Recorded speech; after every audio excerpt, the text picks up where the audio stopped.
That's the same for me and the little one. She will have Serbian dual citizenship. So that's safe on that front. Yeah. No right wing tendencies in Serbia. No, thank God. I No. have one citizenship. As I've said on this show, I believe the deal is if I'm ever in a position where I need to, like, the U.S. government has to come and get me, that's the one deal I've cut. It's like I pay my taxes and you come and get me. Yeah, off the roof of the embassy, you're like clinging to the skids of the helicopter, No, this says U.S. citizen. You get me out of here. And I want a seat. I don't want to stand. I want a seat. just like Chinook going overhead. Like, excuse me, what's your in-flight menu like?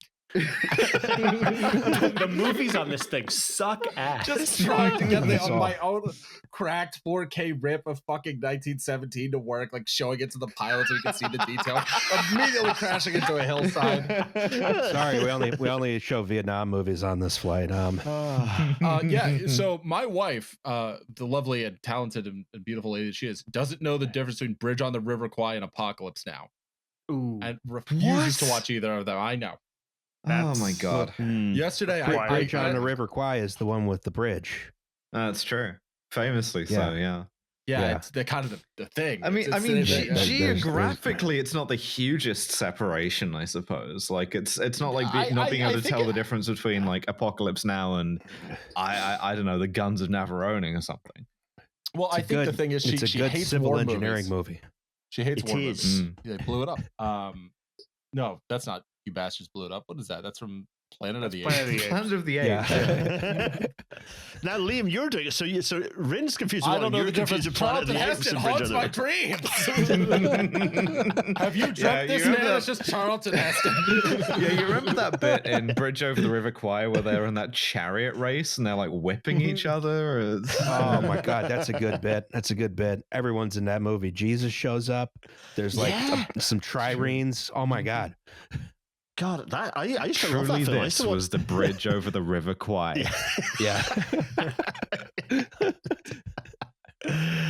But then we get confused with El Cid, which, if we're going to really get into the Charlton Heston in depth, then anyway, yeah. Perfect. I'm not seeing my own waveform, which is a fun. It does that. That's a known issue. Yeah, Zencaster is the biggest Good. piece of shit in the world. Don't worry about it. I once tweeted at them. I was like not even at them. I think I just mentioned them. I was like, fix your fucking product. Like, hadn't tagged them, so they had to name search themselves. Oh, and like the CFO was like, like we'll set up a call, and then they never did. Oh, well. That's interesting. And now on their front page, they're like, we've got AI-enabled tools and shit. And it's like, maybe it was a Zencaster call. That's why it didn't work. Yeah. I can't wait for the random drop 45 minutes into this. Anyway, welcome to Well, There's Your Problem. It's a podcast about engineering disasters, which in and of itself is a disaster with slides. I'm Justin Rosniak. I'm the person who's talking right now. My pronouns are he and him. Okay, go. I'm November Kelly. I'm the person who's talking now. My pronouns are she and her. I actually got them right this time. Yay, Liam.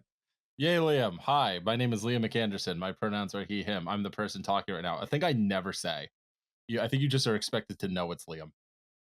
And with me are the two not hostages. Not hostages. Can't say that clearly enough. Hey, no, the next in line of the co-hosts. Although I'm very excited to say that Devon, they are now a voiced co-host thanks to our bit from a couple of episodes ago, which it will be. God, I completely no idea what our recording schedule is. I think there is another one in between the last one and this one. So hi, Devon, voiced member of the podcast now. No, my name is Gareth Dennis. My pronouns are he, him. Devon was on the photography episode. Oh yeah, that's right. As a guest. Devon was there, and they were very funny because I was just like, "You leave the burps in," and they just go, "No, I cut them out, man." And I was just like, "Oh, fuck you, Devon! How dare you?" And we have a bonus guest who, once again, is not under duress. There's no bomb collar here. No, I'm here willingly. My name is Jay Biesqueikelhausen. My pronouns are he and him, and I've been invited back kindly with no coercion at all. Yes. Perfect. That very, very, very well done. Please ignore the beeping in the back of the mix. Also, I enjoyed badly disrespecting Gareth by like cutting off half of his introduction. That's to be fair. That's how you know you've arrived on Well, There's Your Problem, and we'll be welcome back because you just get talked over. That's it. So, what you see on the screen in front of you is a train going whoosh. To be fair, it's going whoosh as fuck in there. Yeah. It's definitely really going whoosh. Yeah. This looks like Loch Megantique, which I learned is not I learned is not Lake Megan. The copy reads, for those of you on audio, Marlboro Unlimited, the train, the trip, the gear. Oh, hell yeah. We're going to flavor country. Yes. It literally took me, I've known about this train for a long time. It took me until like this podcast that it's a play on like the Marlboro Limited. Like this is the train unlimited. is something limited. I had no idea. Oh, yeah. And I'm like, okay, that's a little clever, but it's not clever enough train. to make it like... It's the last clever thing that's going to happen. Today we're going to talk about the infamous Marlboro Unlimited promotional train that never ran. Too cool for this world. Yes. So I want to say I got a bunch of info on this from themetrains.com and also a trainweb.org site about ultradomes, and also alaskarails.org, and then various public tobacco industry document piles, which they had to be like sued for. Yeah, exactly. The stuff that the court ordered them to produce, and the website is basically the equivalent of that scene in Pentagon Wars where they just wheel in 1 ton of documents in banker boxes. It's like, oh, you want the documents about how we were knowingly giving kids cancer? Well, fuck you. Here's the train stuff too. Find him.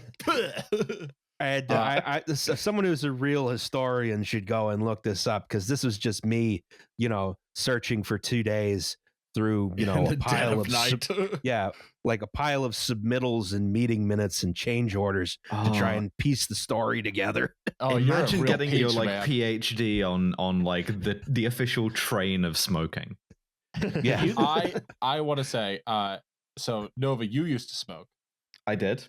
I used to smoke Marlboros predominantly, in fact. Me too. Interesting. Okay. Gareth, I didn't get this voice from anything other than Marlboro Reds, and believe me, it used to be a lot worse. When people are like, "Oh, it's so cool that you don't voice train," it's like, no. Anytime I even think about it, there are the thousands of cigarettes I smoked from the age of like 17 to 25, clinging onto me and dragging that vocal range downwards. Yeah. Oh, God, I'm just imagining like the oubliette scene from Labyrinth. All those hands, but they're not hands; they're like cigarettes, just like grabbing you and pulling you down. Yeah, that's it. Gross. Yeah, horrifying. I would describe myself as a moderate smoker. I have a cigarette every 18 to 24 months. And you hate it every time. Yeah. You are the person for whom all of the the tobacco industry's numbers are designed for. You're the person who's like, for whom smoking isn't that bad, and 4 out of 5 doctors recommend Camels or whatever. Exactly. Meanwhile, like I was a heavy smoker. I was a 2-pack a day smoker, and like that did no favors for me. Don't smoke, kids.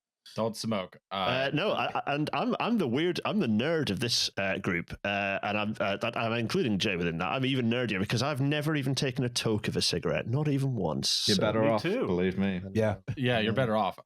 That's not the point. The point is, where's my snooze train? I just quit cold turkey, and there's no cold turkey train either. I guess that's all trains. Oh, that can be arranged. Horrible. I'm sure there's. In fact, I'm positive there is a cold turkey train somewhere. Probably in Turkey. Amtrak won't let us have it, but when I the plan will be revealed in due time. Yes, Ron. Yes. Oh. Well, I will say before we talk about the cigarette train, we have to do the goddamn news.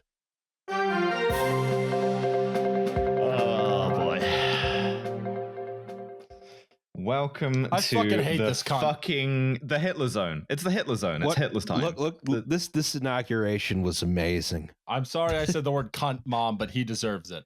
I mean, listen, I really like the bit that we ginned up last time where we have Devon cover all the stuff that we can't say vocally. Yes, So let me be absolutely clear. I was hoping that somebody was going to in this place. I was hoping they were all going to Yeah. And that didn't happen. Instead they're just I was rooting for the You can't say that on YouTube. I'm gonna have to take that out of the episode. I was rooting for like some kind of You can't say that. writ large. I was rooting for a bunch of stuff. You can cut all of that. And like, you know, obviously none of that. At least someone could have tried, right? You would get think. an A for effort. You could have just like we need now. What if I'd left that in? Now more than ever. To be clear, I'm trying to get a visa out of this federal government, so please cut as much of that as possible and leave like 2 verbs and nobody did. So in order of importance, things that occurred at the inauguration and just afterwards, the president saluted a man from the fake Village People wearing assless chaps. Mm-hmm. No word on if the president was wearing assless chaps as well.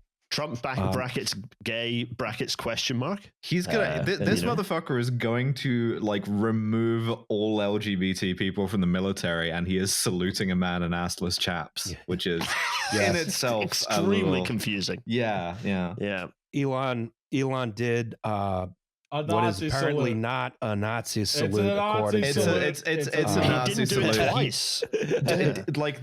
You are not this stupid. He did a Nazi salute. Everybody saw it.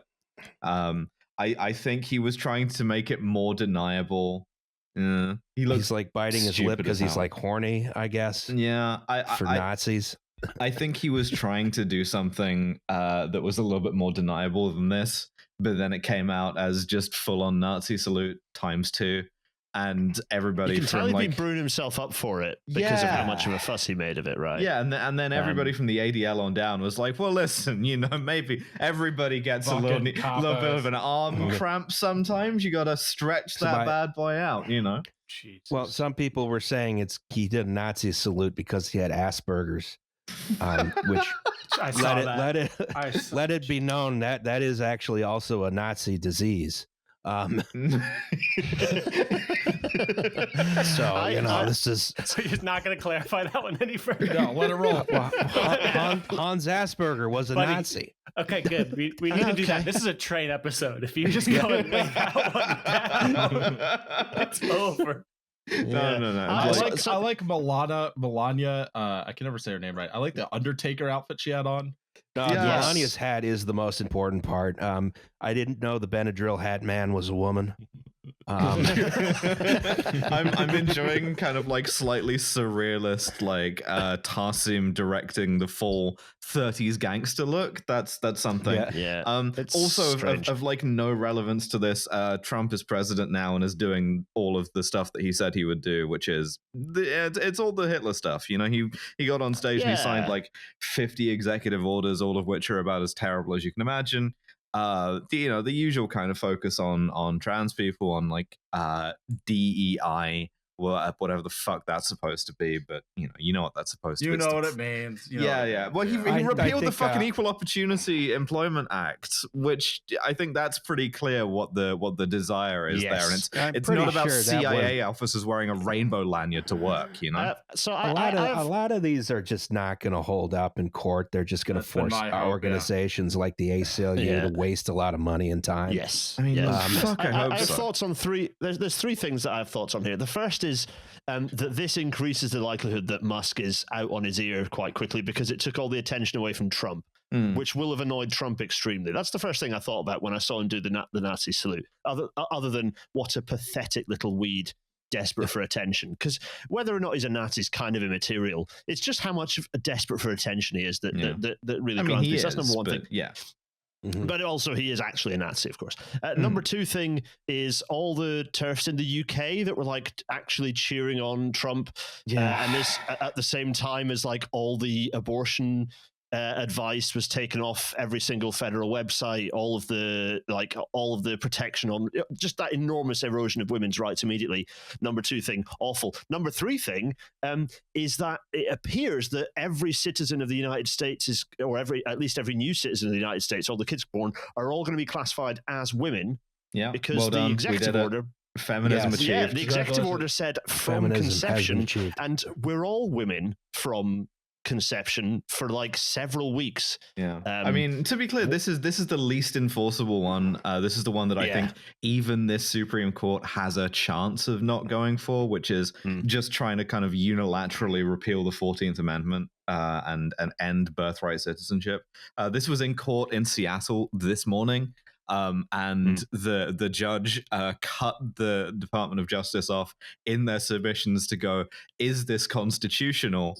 And then ruled that it was flagrantly unconstitutional and said that he was ashamed that like any lawyer could even claim that it was. So we'll see where that goes. All of the other stuff. It's not even like the 14th Amendment that's the issue. I thought birthright citizenship was in just straight up the Constitution. Well, Is it first? First, I don't know. I don't remember. I thought the First Amendment was no. Wait, what is First Amendment? Freedom of speech. Free speech. Oh shit! Assembly. No, maybe it's the 14th Amendment. It's a citizenship clause. It's a citizenship clause. Okay, well, it's the 14th Amendment. In any case, right? I think that's the thing that's least likely to stand up. All of the other stuff, there's a decent chance that much of this can get through, and in the meantime, like factually rather than legally, like many people's lives can be made miserable in the meantime. Every trans person that I know in America is terrified right now, for good reason, I think, although I think you have to maintain some kind of sense of perspective and ability to plan and think about these things in terms of like, these people are morons and will fail. They're just very dangerous on the way down. Yeah. I think it's true for anyone. It's real easy to get Irish citizenship.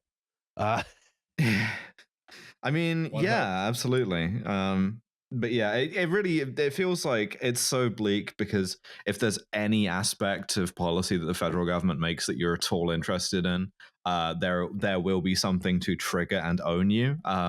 Like the US is going to leave the World Health Organization, which, as someone who is married to a healthcare worker, I just congratulations, China. Congratulations, China, on your victory. Congratulations, boys. I am personally very worried about the executive order to quarter soldiers in my house in a manner not prescribed by law. It's kind of a speed run to violate every article and amendment of the Constitution. Yeah, except the second. Except the second. That's the only one that counts. I just think that I think a lot about the words from the, again, I know I do awful lot of cross posting from the TF episode, the Devon Report, where co-host in the behind the scenes Devon and Unova and Abby were talking about what trans people have to do right now, which is live. And I'm not going to try and emulate the words. All three of you said it so beautifully, but that continues to inspire me in these depressing moments, and hopefully it's comforting for all of our trans siblings out there as well. Yeah, I think that like anyone who is being targeted by this administration, and they're not being shy about who those people are, needs to be as resilient as they can be, right? And that's partly a function of just like keeping yourself alive and keeping your own kind of motivation and like will up. And it's also partly just like whether that goes from that to like keeping a go bag by the door, whatever it is, and I think you have to think about that stuff. You should have been thinking about this stuff. I've been talking about it, and it's 4 years is a long time, but I have no idea how this ends. And, maybe we will see Trump getting executed on the White House lawn by the kind of loyalist troops of woke General Milley. So who knows? I'd be in strong chance he gets executed by Trump supporters. The strongest chance. Yeah. But also, he might also just die. He's really old and actually probably extremely unhealthy, and not even the weird stuff that they give US presidents can keep that husk going for a huge amount longer. Lips to God's ears. Especially not now that he's defunded the NIH. Well, quite. Yeah, that's very true. The thing I was going to say, the last thing I wanted to say on this is is there succession? Is there someone else who can unify enough of an electorate in the same way Trump does? Because I don't think there is, which means that when he dies, whatever happens, look, let's face it, the fact that he'll reach the last of his terms doesn't matter. That doesn't matter. The rules don't matter. But him dying would, when that happens, it will happen. There is no succession, really. There's not some other goon who's going to come in who'll manage to do as good a job of unifying everyone that he does, right? And that there's some hope in that. I mean, they'll do auditions, but they'll have to like hook him up to like the Eternal Life Machine, like the God Emperor and Warhammer. 10,000 MAGA psychers a day. I mean, listen. The thing that I was trying to reassure people with, because I was in a room full of trans people during the inauguration, and everyone was very depressed. And I the way I tried to frame it was, if not politically, then actuarially, at least, we will outlive Trump. Like pretty much all of us will. Yeah, right. Yes, and you will get to see that man die. So you know, that's a nice thing to think about. Hopefully sooner rather than later, but. And also, Tesla's going to go to shit because he relies on China and a lot of Europe. And Tesla is there. I have a suspicion that's a company that is very suddenly going to start getting valued more realistically fairly soon. I suspect that'll also be nice to see Elon Musk go from most rich to extremely not most rich guy. There's some minor company. Guy who owes a lot of money to the Saudis. Someone pulls a Trading Places on him. Yeah, and outliving them all will be Melania wearing precisely this outfit. What was really funny was that this morning, I got a you will hear it in the next Trash Future episode, a non-mutable emergency alert on my phone informing me that the weather was going to be bad. Right, it was like a sort of like the full emergency alert system thing, being like there's a red weather warning, don't go outside, everything's closed because storms, because of climate change. And I didn't look at my phone for a second because it was just like, oh, okay, I wasn't expecting him to like nuke somebody this quickly, but all right. I guess we're just going with it. Fine. And then I actually did look at my phone. I was like, you're telling me that I might get like falling roof tiles landing on me. Yeah. Melania, just do us all a solid. Slovenian power. Bratstvo and Mir. We can do it. Yeah. Asleep. That man in his sleep, like they did to Scalia. listen. Right, here's what I want, and I'm going to pitch this to you. Right, Elon Musk. Whoa, come on. Palace coup. Right. Okay. There's going to be so many words, YouTube words said here. Thank you, Devin, for your service and keeping me in my employment. You do have to look on the bright side. We will get to see some more insane Melania White House decorations. Okay, that's true. Yeah, I will say that lady has a clearer sense of like Christmas aesthetic. Yeah. Yes. Evil Christmas. See you all for Evil Christmas 2025. Evil Christmas. all the bits where he has to actually be president and do the bullshit ceremonial stuff, like the time he at Easter put candy on top of a kid in a Minion costume's head, or that's the funniest thing. You still believe in Santa because at 10 it's marginal, right? Like it's marginal. Yeah. Four more years of that. You got to be able to laugh at the funny shit. It's all horrifying, but like at least there's some stupid, horrifying comedy to be scrounged out of it. Talking of stupid, horrifying comedy. Oh yes, the setup. Mr. Space Rocket Elon Man's, Musk's Starship 7 exploded on re-entry. Masterful gambit. Masterful. Yeah, that's real deals. Yeah. They caught the booster though. That's supposed to be the hard part, but yeah, re-entry, it didn't work. They had to reroute a bunch of exit. Really? Yeah. Yeah, they just launched the thing and the second stage just blew up. Oh, interesting. Okay. Pop. Technically, this is an MLRS. So, send SpaceX to Ukraine. They had to reroute a bunch of airliners and crap. That's a new fear for flying. Even though I'm not flying over the Caribbean a lot, but just like, oh, sorry, you're going to get hit by an exploded rocket. I feel like just one wing gets taken off by Elon's like anti-woke Mars colony ship that like gets up to like 30,000 feet and like hits a 737. That or all the Starlink satellites, all their batteries run out at the same time. They all deorbit simultaneously, and what is like 175,000 like half-meter sized satellites just like destroy aviation in one fell swoop. That's just kind of like mortaring the entire world with a bunch of garbage can sized satellites, giving yourself Kessler syndrome, but inside the atmosphere. Yeah, it's way harder to do that, you know. It's like letting loose a bunch of unmanned Cessnas to just fly around randomly. In atmosphere Kessler syndrome 2025. Yeah. I love that. That's on the t-shirt suggestions. Love that. Yeah, there she goes. Look at that. Pop. Yeah. I don't know what else to say about this one other it's funny that Elon's rocket blew up. It is. I watch for all of his failures, you know. They're gonna probably launch another one sometime soon. We'll see if that one blows up and we'll report on it. At least this one just blew up over the Caribbean instead of blowing up in that wildlife preserve in Texas that he's somehow allowed to keep blowing up. Well, I mean, it essentially it does blow up there. That's what the rockets do. That's true. That's true.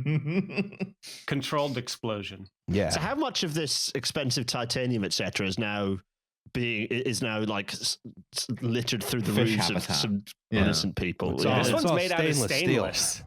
Yeah. Oh God, it is, isn't it? Because it's like the fucking Cybertruck. God, he's such a fucking cunt, isn't this he? One, God, the funniest thing, when they were first doing the prototype of this, they literally went and contracted the construction to like a water tower company. They're just like, these guys know how to do stainless steel. Incredible. I just went and get like whatever company puts up the ones that say save ferrous or whatever. They're just like, they'll build my rocket. Do you know what's great is that all of us get to be smug about the fact that when Elon Musk was getting cameos in fucking Star Trek and popping up everywhere, all of us here and quite a lot of you folks listening knew he was a fucking wee shanner. Yeah, I never liked him. I can genuinely cash that one in now. I have never liked or admired or trusted that man. Never met a nice South African. Shout out to Pierre Novelli. How you doing, boy? To be fair, I've never met him either. So you're right. Same. Let's just look at this beautiful firework dancing in the sky and think of how much money it will have lost Elon Musk for a little bit. Yeah. Mm-hmm. Speaking of money, that was the goddamn news. We need to make some money by you buying tickets to our shows. Oh yeah, we need that to pay our rent and to pay for goods and services. That's the most Monopoly guy Roz has ever sounded. Yeah. Speaking of money, as he rubs his hands together and falls back into like a bath of coins. Yeah. I believe the current state of the ticket sales. The 2 Somerville shows are sold out. The later New York show is sold out. Washington, D.C. just sold out. New York City on that Tuesday still has about half the tickets left. So if you want to come see us on Tuesday, I think it's Tuesday, you can do that, or you come to Philly, where I think we still have about a third of the seats open at the Fillmore. Yeah. What do we need to do at the Fillmore? We need to fill more seats at the Fillmore. Seats. What do we need to do at whatever the DC venue's called? Nothing. They're all sold out. Yeah. Tuesday on NYC. Turnaround. Yeah, you're done. You're stuck. I'm so fucking excited for this.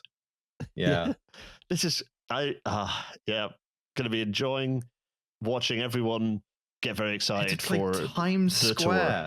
Tour. That's in New York City, where all the stuff happens. New York City. That's the city where, like, you could at any given day you could see anything from a person celebrating a new business that they started to a plane smashing into the World Race. So yeah, New York. I want to be a part of it, you know, and it can be a headache. Yeah, the big town. The New Orleans show is coming. Wow, the Windy City. I don't know how the fuck we're gonna book that. America's second city. The Charm City. Beantown, baby. I will play a fucking house show in New Orleans if you'll have us. I don't give a shit. They say New York is the Chicago of America. I think it's really funny. Who's the sixth borough now? to do all of this shit and then not play Chicago. We're working on it. We're fucking working on it. Working on it. Stay tuned for that. Things are cooking right now. Well, the problem is if Justin enters Chicago, it tips the number of Polish people in the county over a maximum that was set by Mayor Daley back in the day. Yeah, it's like an old odometer. It just doesn't roll over. Turns out it's actually in like a loose file, and it does have a stack overflow there. Yeah. That's why I show my Norwegian card. That's gonna be a problem if we go to Minnesota, though. I had to carry 2 passports, like I'm trying to go to. You've seen that episode of Top Gear, yeah. Get the passports, get the other passports. Try to go to like Jordan after you've been in Israel or something, you know. You can do that. They have relatively friendly relations. Yeah, what's the country you can't go? Most of any of the other ones. Any of the other ones. Okay. Damn. I picked the only one. Shit. At least I think I'm right. I could be wrong. It's been a minute since I had to deal with. I went on birthright. Sorry, and you didn't buy a condo there, so you cost them money. Yeah, I sure hope so, man. It's like you went to Israel's house, but you left an upper decker there, and you kind of ate all the snacks out of the fridge. So, like, to be honest, like, you were a guest there, and that's not great, but, like, you're more of an inconvenience. I am always more of an inconvenience. Sorry, my wife is here. You can't see it, but I can, actually. No, but the hogs can't see it. Rin's excitement at seeing Jay on screen was palpable there. Things are cooking, Gareth. You do not know my plan yet, but things are cooking. Wait, do I know your plan? No. Oh, no one knows my plan. All right. No one knows see you in April, Jay. We'll see you in April, Jay. All right. I have told this story before, but the last time Jay was on. But fuck you. It's been like 50 episodes. When I went to visit Jay at his parents' house, an undisclosed location in undisclosed. Yeah, you were there. I know. Oh my god.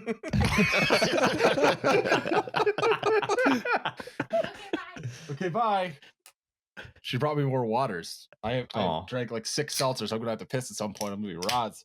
But Corinne and her siblings met Jay, who gave us many Coke Zeros, and they were just like, he's so nice, and he's so handsome, and he's so tall. And they were like, they were just fawning all over him. I'm like, he's not that great. Wow. He's like, our you're guest. the only one of them who actually knows me. So yeah, well, you are nice and handsome and tall. You wandered around New York City with me that day when Roz was the most hungover I think I've ever seen him. God, that was yeah. When you showed up and are just like, Roz didn't even get on the train with me in Philly. Yep, it was just 33 minutes. 33 minutes. Speaking of, I don't care. I don't care. Listen, speaking of, no, fuck trains.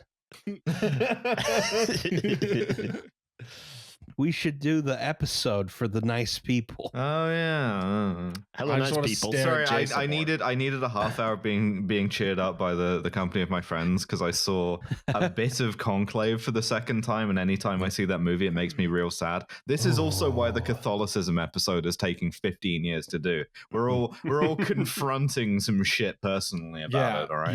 Yeah. Also, it's like the Katrina episode, which I swear to God I'm writing. So we want to do it right, and also we all have trauma, so leave us alone. This is a handsome train. It's Rock Island, baby. Yeah, Rock Island Line. It's a mighty good road. Rock Island Line is the road to ride. Well, Chicago, Rock Island, and Pacific, notably several hundred miles from the Pacific.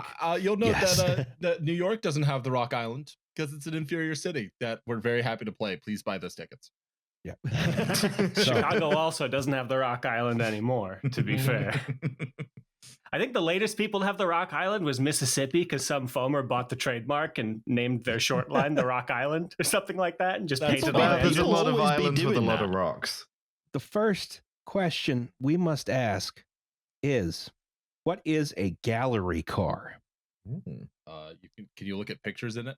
It's a Wes Anderson type beat where you're inside a beautiful car and it's full of like paintings and art and sculpture and stuff. I wouldn't say beautiful. These two cars that this Rock Island Line E-unit are hauling are gallery cars. And the gallery car is a labor-saving device. And in the case of the Rock Island, I believe, also a way to make their trains shorter because they were charged for access into Union Station by the car. Is it a labor-saving device because you increase the gauge of your tunnels by what appears to be about 75 centimeters by running these two wagons around your railway? Is that why? So it saves on civil engineers? Well, it's the Midwest, so no tunnels to be found. Yeah, a little bit of bridges. That's about it. You got that signal bridge in the back. You could do this thing another level higher if you want. Yeah, I was about to say, that's pretty tall. Yeah, but you could tunnel through the Rock Island, wherever that is. You could have, wherever it you may could have be. Steven Seagal running on top of this thing. More on that later. Which is that more on that later? Oh, God, okay. Oh, God. Jesus Christ. So the idea of the gallery car is it's a double-decker car, but the conductor only has to make one pass through to collect tickets. And they do this by means of something wacky. Oh, it's a bunk bed train, but with seats, not beds. Yes. Yeah. Just a conductor doing some Cirque du Soleil shit, suspended from a thing, just sliding through a zip line. So yeah. Do you appreciate my art? I very briefly have to talk about the one time we did double-decker trains within GB loading gauge, and it was Bullied who did it, and it was on the southern region, and that thing looks like the shunkiest, weirdest thing to travel in of any train I've ever seen in my life. And it's not dissimilar to this, to be fair. People's legs dangling down into your face, things of this nature. It's getting kicked really hard in the face anytime you move.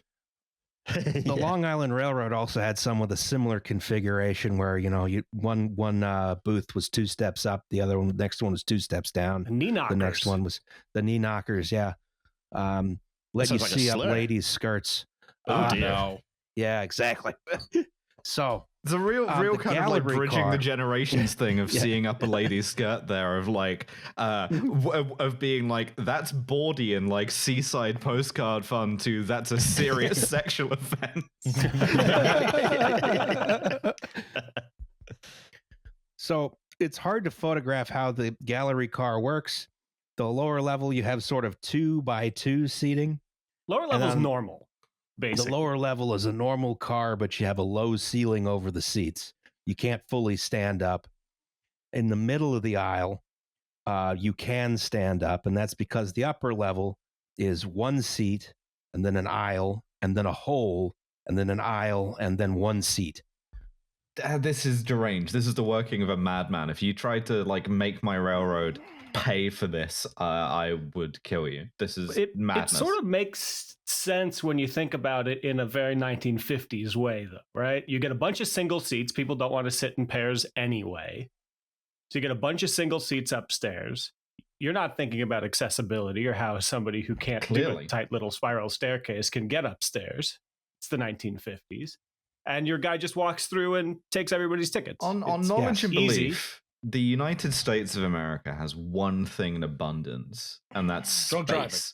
No, it's what's that too? But like also space. Yeah. Like things bigger in America, a meme, not for no reason, right? They just F-350 superiority, yeah.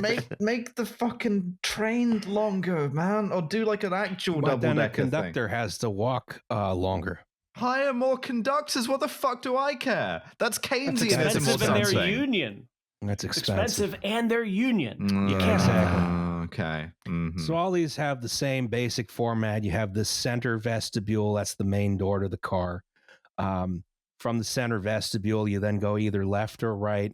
You can either go sit in the normal seats downstairs, or there are 4 tight winding staircases, which bring you up to one of the 4 galleries, the mezzanine level, and you can sit up there. These are and then in the middle of the car above the vestibule, that's where the air conditioning is. So these were actually the cars I rode when I commuted to school in Northern Virginia, a more modern type of gallery car than these. We're looking at some old Buds or possibly Pullman Standards. They ended up all over the country, and we're about to export a bunch to Peru because fuck you. Yeah. But, in particular, they were a Chicago area invention, and then they got imported to the Bay Area, and then eventually went to, I think Montreal used some for a little while. Yes. Washington, D.C. had some for a little while. Nashville uses some old former Chicago ones VRE now. still uses them. Nashville has some of the really old ones, yeah. We used them in the Bay Area up until like 6 months ago, until we got actual good electric trains. Yeah, the one thing about, but the main thing about the gallery car, this is a labor saving device. It's designed to, so the conductor does one sweep. Although when VRE was taken over by Cialis, which is SNCF's like consulting division, they actually started to send the conductor up through each mezzanine individually, which was very stupid. A labor creating device. Labor creating device, yes. Dumb French people. Anyway, don't understand how things work. I'd be interested to see what the rollover strength of these are compared to more normal shaped vehicles. Would be my guess. Just don't fall over. Just don't do it. Yeah, they're all post Naperville, so I think they're fairly beefy. I was about to say, I'm not sure if anyone has made one of these roll over. Well, we're going to be the first. Which is weird because there's a lot of them. There are a lot of them. Yeah. So, okay, we've talked about what a gallery car is, who manufactures American railroad cars in the middle of the 20th century. Bud. Yeah. It's Bud. We have Bud. It's on the screen, Pullman. Yeah, Pullman Standard. Bud, Pullman Standard. Osgrove, no. What's the company that made the ones in the Federal Express route? Osgood Bradley. Yeah, Osgood Bradley. Yes. They were pretty much gone by now. But there was also there were some smaller, crappier ones too. These are the only two you need to know.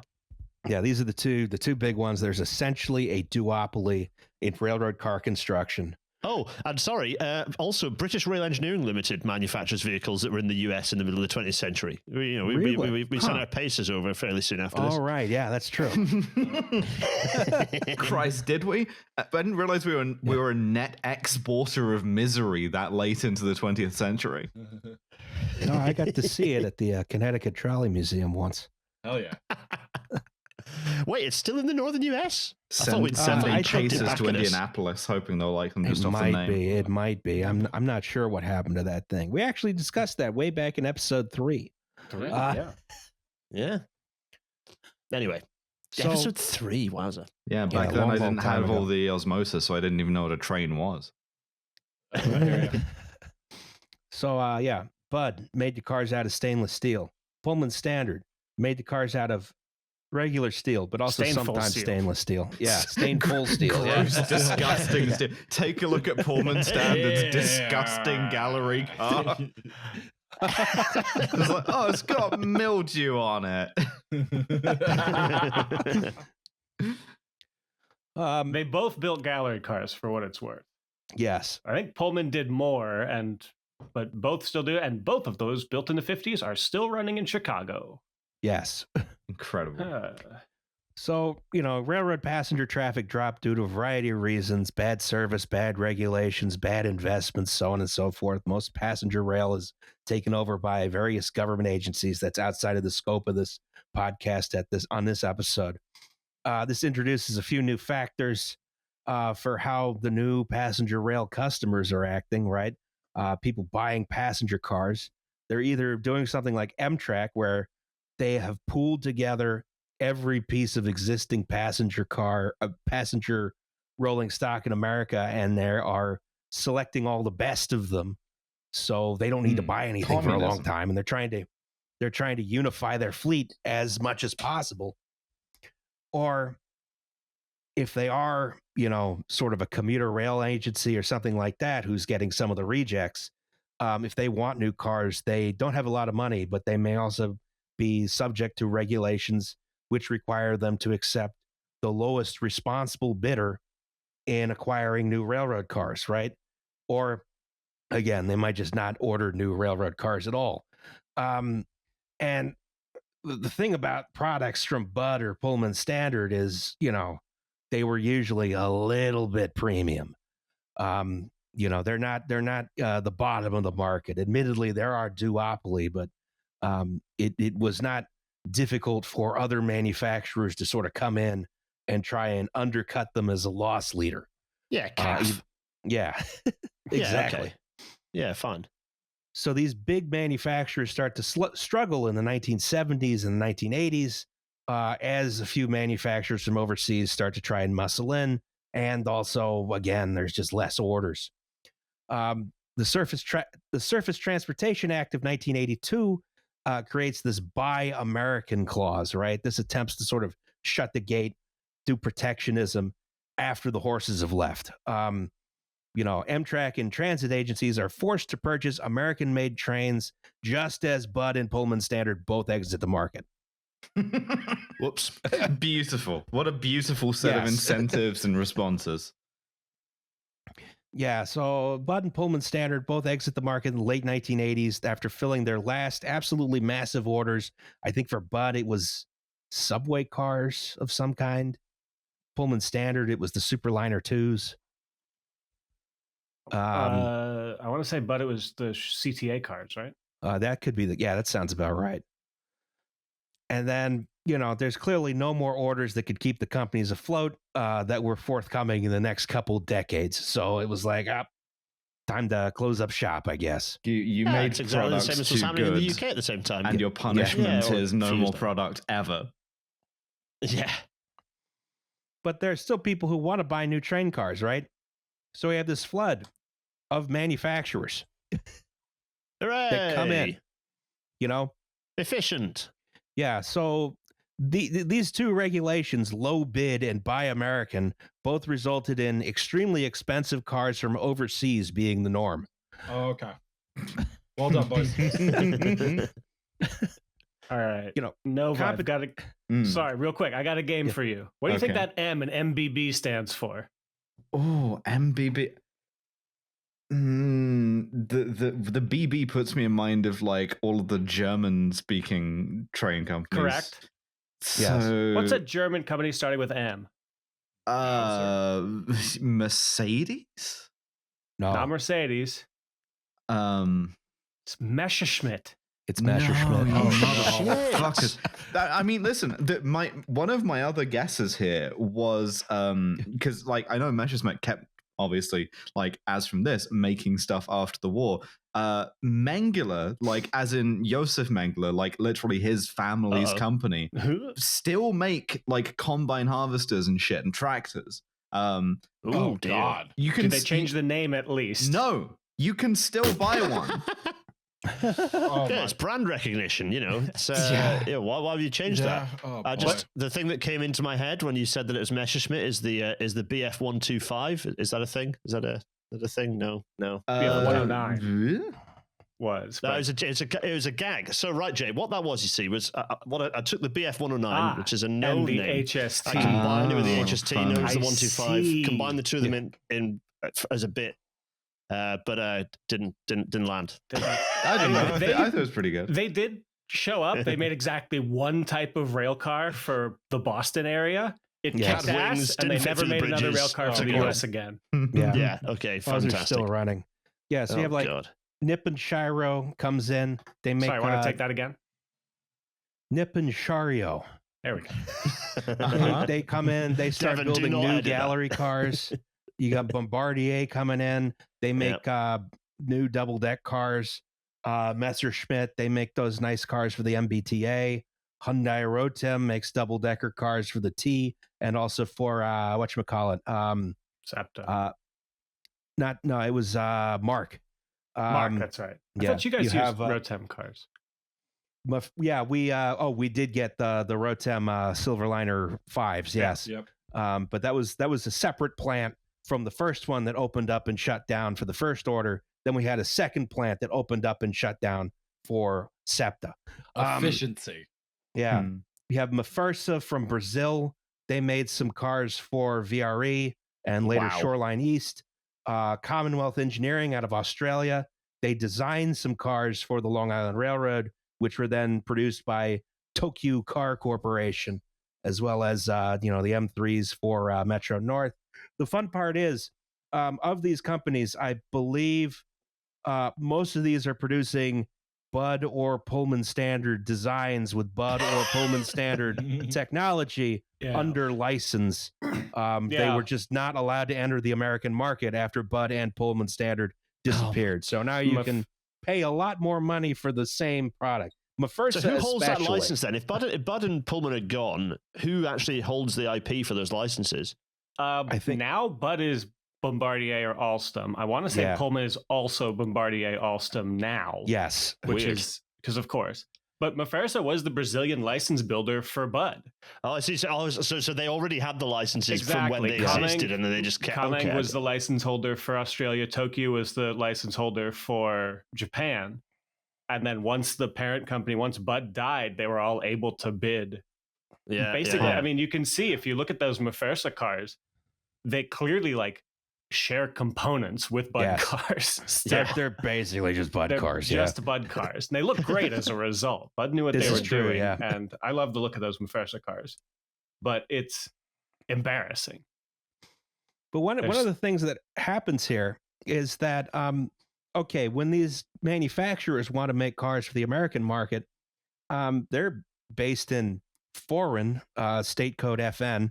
So, they have to open up a factory in the United States, hire people, train them, manufacture the cars, hope they get a second order. Then they don't. Then they close the factory. Yep. And then everyone gets laid off. And then they, maybe sort of idly try to bid for another order.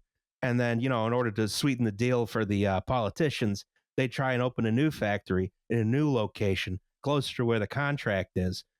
Rinse and repeat over and over again. Being it's a very efficient way to distribute resources. Itinerant train builder. Yeah. The nomadic peoples of the gallery car building culture. Yeah. This shuts out most small passenger car. People who want a small order of passenger cars, you just can't do that, right? If you want to, if you have a small commuter railroad, you only need a couple cars. Nah, sorry, we can't do that. That's impossible. Maybe you can buy some used cars. But as discussed in another episode, we don't really have used railroad cars. They're all spoken for. Yeah. Yeah. So one man thought he could change that. One company will rise from the ashes and build real American railroad cars, and that company was Raider Rail Car. Oh, like the BTK killer? Good question. Dennis Rader getting into a side gig aside from all the murder, where he's like, I'm going to build rail cars. I have comments on the top left-hand vehicle because that just looks like they've hollowed out a Deltic and put windows in the top. Yeah, and allowed you to travel in it. This is, I believe, a Pullman standard Superdome. Getting Superdome in the Pullman Standard. Yeah. And it's an Alaska Railroad car as well. Like she's super on my dome till I pull, man. Yeah. We're going to talk about the Alaska Railroad a lot today. Hell fucking yes. Yeah. So in 1982, Tom Rader was a man with an idea, opening up the heart of Alaska to tourism, right? The Alaskan cruise industry was getting into its stride, but most cruises stuck to the Alaskan panhandle, right? Usually you left Vancouver, you stopped in like Ketchikan and Juneau, got as far north as Skagway, then you turned around. The one I took a long time ago also stopped in Wrangell. I think that's usually off the beaten path. That town was a shithole. No offense to anyone in Wrangell who listens to this podcast. I'm sure you also know that.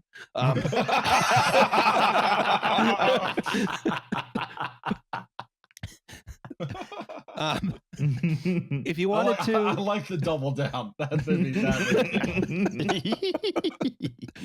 it had one store. You liked Saint Pierre Miquelon, that had one store. Yeah, that's a good point, actually. Yeah. So all I know about Alaska and small towns of that size is they have a store that sells mattresses. I've learned this from a podcast that I enjoy listening to. Thank you. So I take it was a mattress selling shop. No gods, no. It was kind of like it was kind of like a oh yeah, it was silly. Yes. If you wanted to go into the interior of Alaska to go see like Denali or go meet Sarah Palin, you boarded a bus. She's from like 20 Skagway. minutes north of Anchorage. Yeah. You boarded a bus in Skagway. Ugh. Then you spent 4 days traveling. You took a picture of the mountain. You shook hands with Sarah Palin. Then you spent 4 days going back, all on sort of rough mountain roads, the Alaska Highway, with no services, no nothing, for like hundreds of miles at a time. No less than 4 border crossings because you had to go through the Yukon Territory to get there. So I'm stuck on Skagway because that sounds like a word for the seam on my testicles. It sounds like a location in Borderlands 6. It's actually a really nice, pretty little town. Looks beautiful. The White Pass in compared Yukon. You to my genitalia in Skagway. I do apologize for that. And if you live there, you know that. Yeah. Strong opinions on towns in the Alaska Panhandle on this podcast. It's rich coming from a guy who grew up in Inverurie. I will give you that. It's okay. So anyway, Rader was aware of an underused and now state-owned asset, the Alaska Railroad. Oh, boy. If cruise ships bypassed Skagway and went a little further to the much less scenic town of Whittier, that's the town where everyone lives in one building. Yes. Okay, yeah, I know about this. Alaska's because Nova so mentioned it in the previous episode I mentioned. It's so cool how the list of facts about Alaska is so limited. It's all I know comes from a very recent episode of No Cost No Mix. That's my entire Alaska knowledge. That's it. You betcha. Then passengers could board a charter train, which would whisk them to the big city of Anchorage, and then on to Denali, and then to Fairbanks. Excuse me, Denali, thanks to Trump, is now back to Mount McKinley. Oh my God. Jesus. Oh, the national park is still Denali, though. So. That's a good point. Yeah. That's so good. Jeez. You hear Florida's already, the Florida Weather Service is already calling it the Gulf of America. Pathetic. Actually, you. Yeah. That's embarrassing for They them. literally did that before the executive order. I'll accept a limited trade where the Gulf of Mexico becomes the Gulf of Denali. And then, as a result, you get to call it Mount Mexico, but Mount Mexico, and then you have Mexico becomes America. Shit. So yeah, you take the train up to Anchorage, and then on to Denali, and then you go on to Fairbanks. You can enjoy the beautiful scenic Fairbanks, then return home by air. So Rader rehabilitated these 4 ex-Milwaukee Road Superdome cars. That's these guys up here. For this service, it proved to be an instant hit, right? This revolutionized the Alaskan cruise industry. These were actually just attached on the back of regular Alaska Railroad passenger trains. So he built a business on this called Tour Alaska, and eventually he sold it to Princess Cruises. But he wasn't done yet, right? Because there was a flaw in the Superdomes. Oh. They weren't big enough. And they had this getting Superdome. Yeah, the Superdome actually not super enough. Yeah. And there's this big panel on top, and the way the windows were curved, it meant that it was pretty difficult if you were on one of the inner seats to see out the windows, right? Rubbish. Yeah, so clearly we need a new type of train car that rectifies this. The Ultra Dome. Oh, yeah. Oh, fucking yeah, let's go. Yes. So the concept is very simple. You take an old busted gallery car, you cut the roof off, you extend it upwards a bit so you could stand up on the lower and upper floor. You cut the holes in the side for bigger windows, right? You add a shitload of glass for the new roof. Hey, you got an Ultra Dome. Ultra Dome. And so these Ultra Domes are some of the largest passenger cars ever built, unless you count I don't know, articulated diners or something like that. No, right? we don't. No, fuck those guys. These make the full use of American loading gauge. I bet they do. Yeah, a lot of double decker cars. The floor is actually lower in the middle to make more room. Not on these guys. It's a full 48 inches above the rail, and then the next floor is higher. You can see there's a Superliner to the left, and the Superliner's on that bottom left image. Superliner's a big ass railroad car, and this person taking a photo can see clear over the roof of it.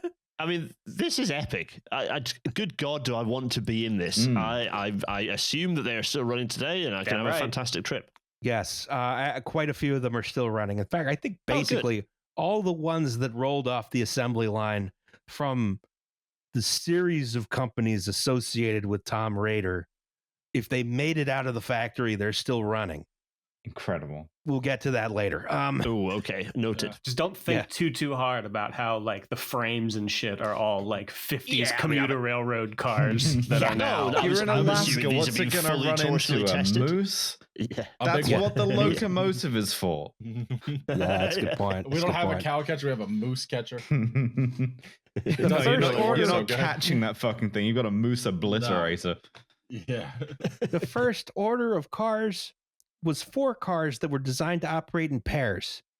One of them had an 18-foot observation platform, an elevator, a gift shop, and the other car had a full-width kitchen on the lower floor and dining above. No, you don't understand. Right? I need to see a cutaway Dorling Kindersley style illustration of this motherfucker immediately. Yeah. Full DK book dedicated to this vehicle solely. You can see here, this is the elevator right here. It was just a platform that went up and down. It was for wheelchairs. That's good. Still cool. Yeah, and then it had a narrow spiral staircase otherwise. That's good. But yeah, you've got not just fine dining, but also luxury shopping on rails. I don't know what you need the line for. Yeah, that one doesn't even move. Yeah, this exactly. Line rolls around.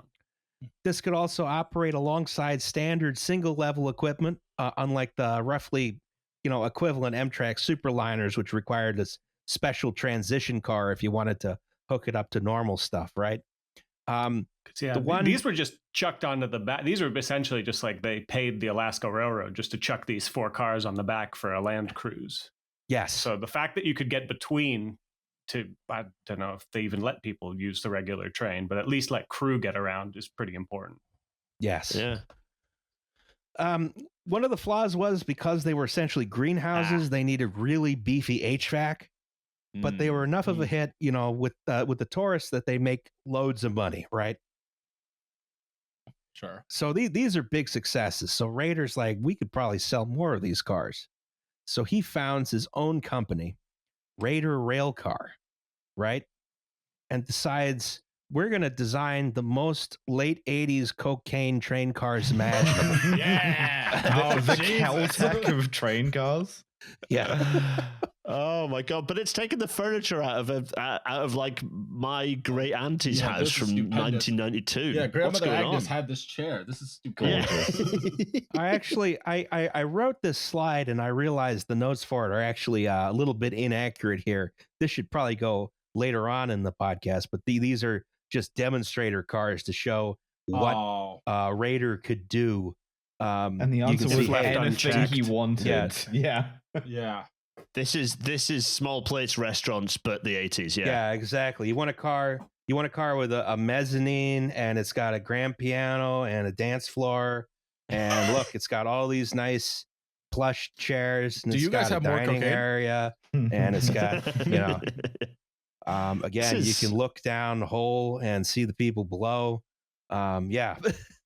This shows who this is pitching to, though, right? Because this is actually very nostalgic. This is super nostalgic. This is like kind of old timey sort of saloon type stuff for people who are used to cruising around or going to like slow bars that look like this. So it's kind of interesting in a way. You can see who the market was at the time. And timing wise for this, the whole like rail cruise idea, it was happening all over the place, and a lot of times with shitty old gallery cars, just because those were the only cars available.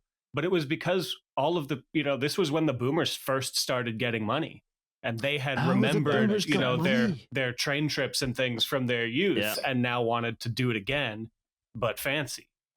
Yeah, it's when Heritage Railways in the UK started growing quite rapidly. Exactly. This is sort of got the money. Your greatest generation are now retiring and can travel, and your boomers who did it as a kid were starting. So it's like, oh shit, there's this whole new age of luxury train travel. And Tom Raider said, like, between huge bumps of coke, I'd imagine. Yeah. I can be the guy. I can be that guy. Yeah. I got this. So I'm so awake. And Raider says he can do all kinds of stuff for these cars. He can do sleeping cars. He can do coaches. He can do cars with balconies. He can do cars with mezzanines. Downstairs lounges, upstairs lounges, any harebrained idea you have, Raider Railcar could supply. They were just putting anything on rails at this point. I don't just mean this company. I mean, the government's like, what if we ship nuclear weapons around just at random? And we still do that. This guy's like, what if we ship grand pianos around basically at random? Just at random. You gotta nail that shit down. And so, Raider quickly carves out a niche for itself in building like luxury railroad cars, a couple a year, not any more, not any less. Unlike other builders, they are able to fill small orders, right? From their facility in Denver, they both convert old gallery cars and build brand new cars from the ground up using a lot of off-the-shelf equipment, right? Customers included Holland America Lines, Celebrity Cruises, the Rocky Mountaineer, which is this sort of luxury cruise train through the Canadian Rockies. Even eventually, the Alaska Railroad orders some of their own cars because they were sick of hauling around the cruise lines cars. Because this train out of Whittier was like now pulling out with like 14 cruise line cars attached to it. Oh, wow. But Raider wants people to know they could do more, right? I bet he does. Through the massive pile of cocaine on his desk that would put Scarface to shame. Yeah. And I will note again, some of the cars in this image are actually from the successor company, Colorado Railcar. Successor company. Well, why? What happened? That's the second successor company. We'll get to why there was a successor company in a bit. The other connection this company has, which I think is important, is they supplied the cars for Under Siege 2 Dark Territory. It's the episode of Kill James Bond that I'll be on at some point in the next sometime. Oh yeah, it'll happen. Believe me, it'll happen.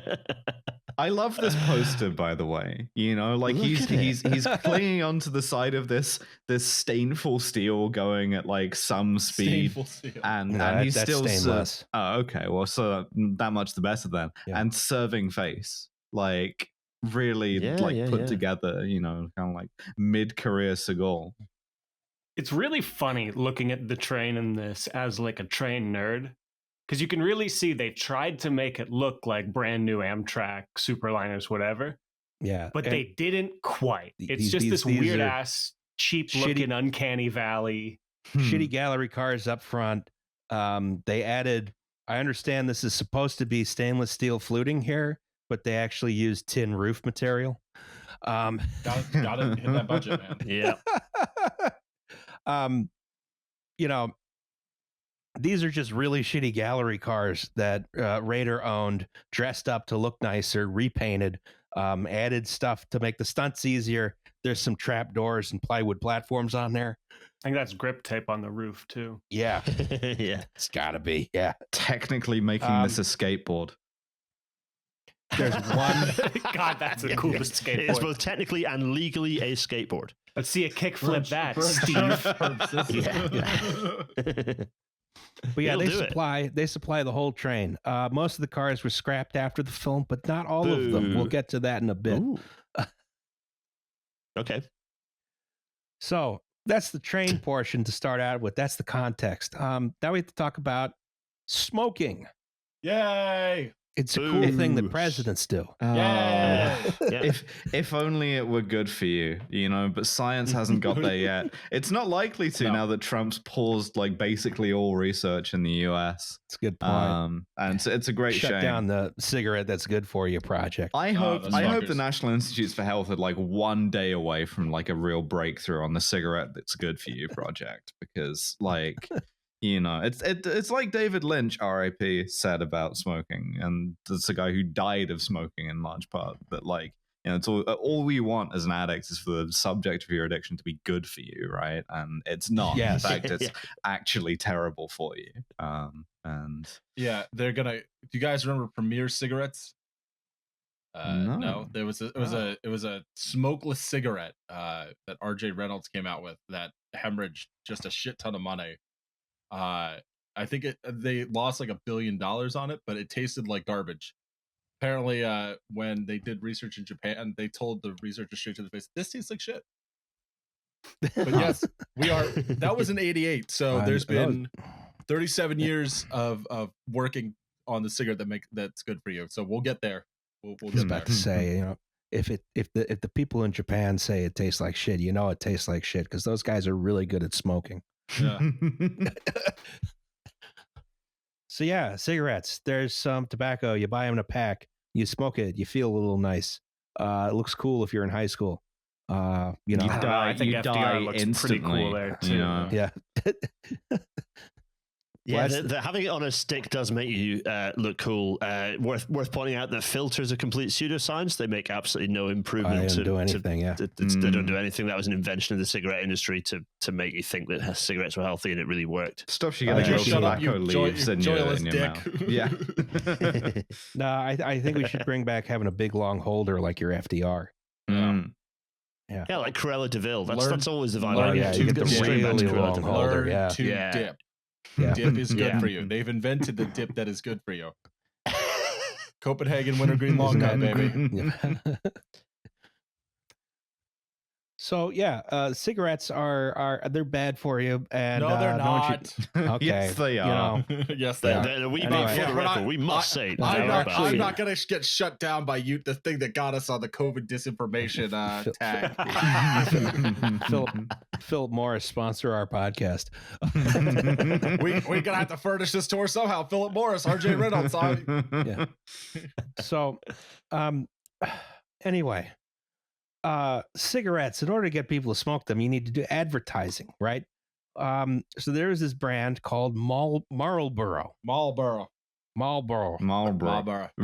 triangle, I've red heard background. of them for reasons that I believe we might get into. Yeah. Very, very effective branding. Cowboy shit. The original Marlboro man died of every kind of cancer. Mm-hmm. The original Marlboro man didn't smoke. That's smarter, yeah. Yeah. Well, that's the irony, is that he died of all of the cigarette-based cancers, despite never having smoked. That is the painful irony. Marlboro is interesting because it was one of the original filtered cigarettes, and as such was marketed to women. Mild as May. Yep. Yeah. A cigarette created by Philip Morris. It's like the Wolf of PPK, right? There was a bit of masculinity that's actually originally intended to be like gay shit for women. Exactly. Ivory tips protect the lips.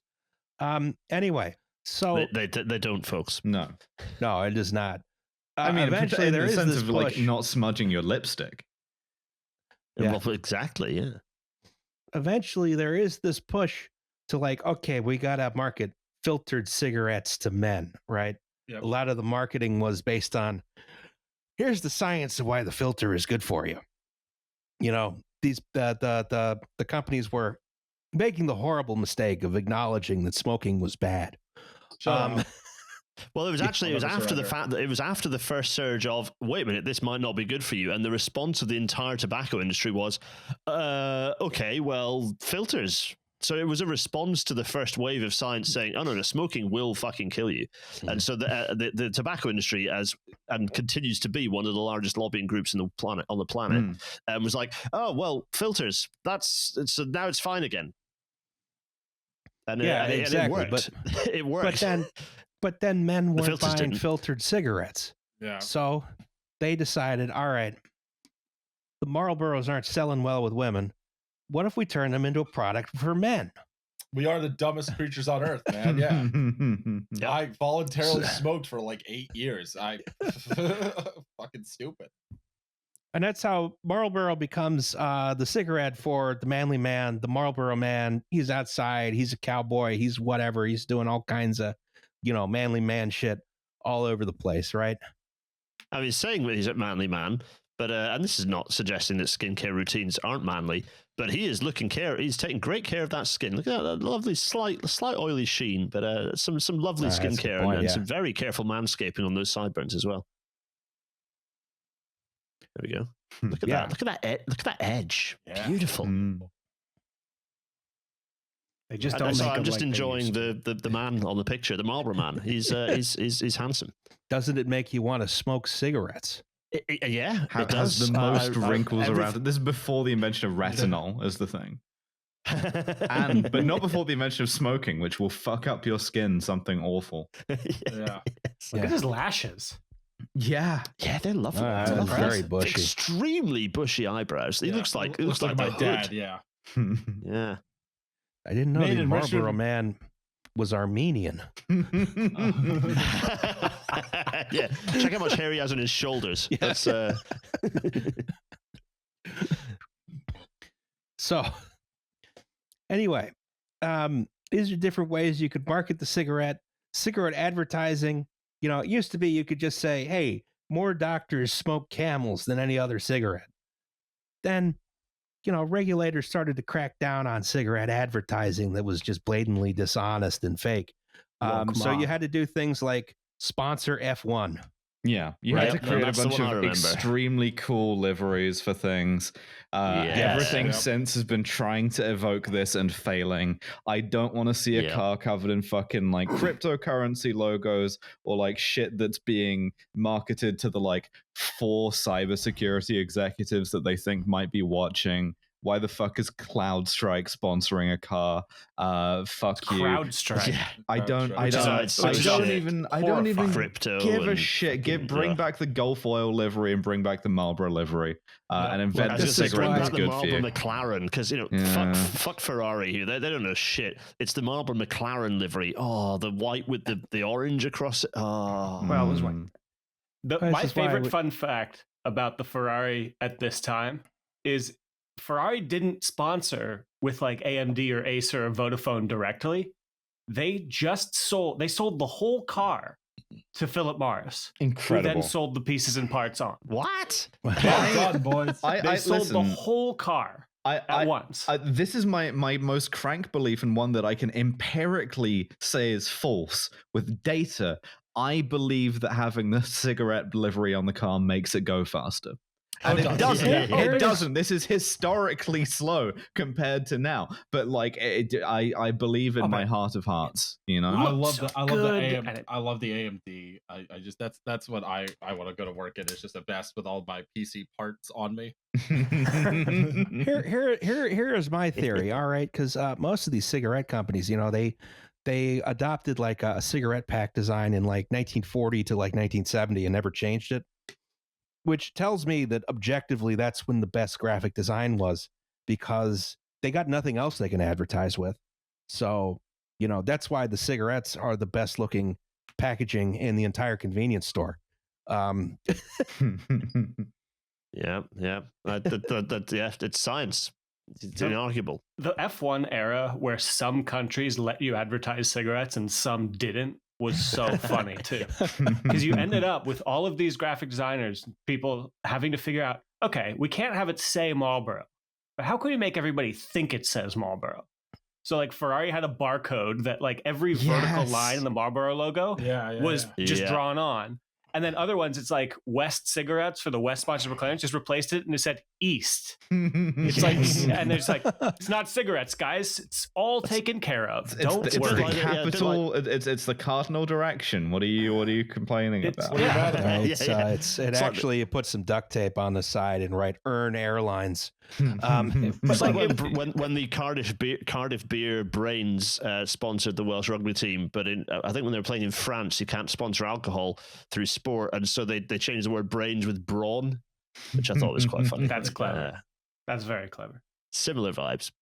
There's the Jordan team had the Buzzin' Hornets instead of Benson and Hedges, and they just made it look like a bee.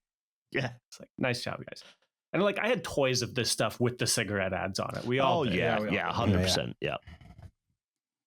So another way that you could advertise your brand subtly or through things that weren't considered advertising was, of course, to create a lifestyle brand around your cigarette. Yeah. Red Bull. Which is you're still allowed to do this. Yes. Red Bull. What we're looking at is the Marlboro Adventure Team.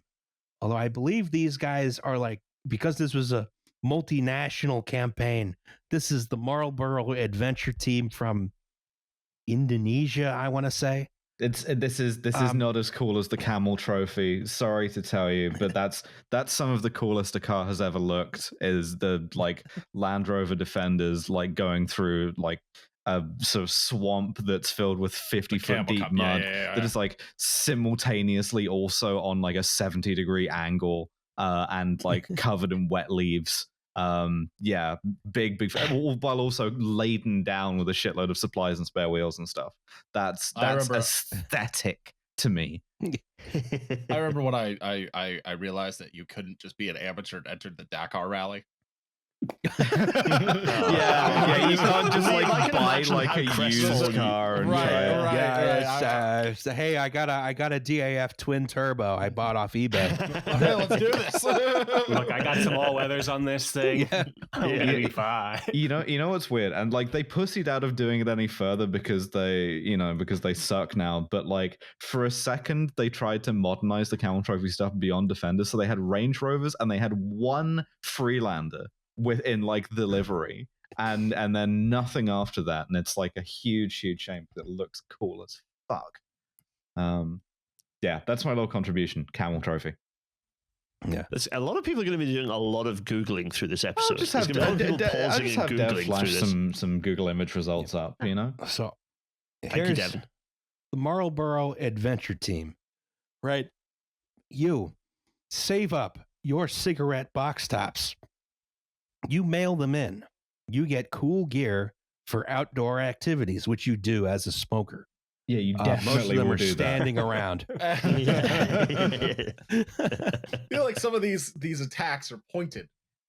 If you smoke enough, you may be selected to go on an all expenses paid trip to the American West to smoke and ride some horses or something. How do they all fit in the Jeep is my question. Sort of a clown car situation, but a lot smokier. Yeah. But when they get out, they make a sort of sound. Yeah, that's it. This promotion was active from the late 80s to about 2006. Wow. But, they're bringing all these groups on tours of the American West. Philip Morris is like, okay, what else can we do? Can we make this special somehow? Someone comes up with a great idea. This is where I'm going to ask you to turn to your YouTube link. And hopefully Devin will be able to patch this in somehow. We're all watching the YouTube link. Okay.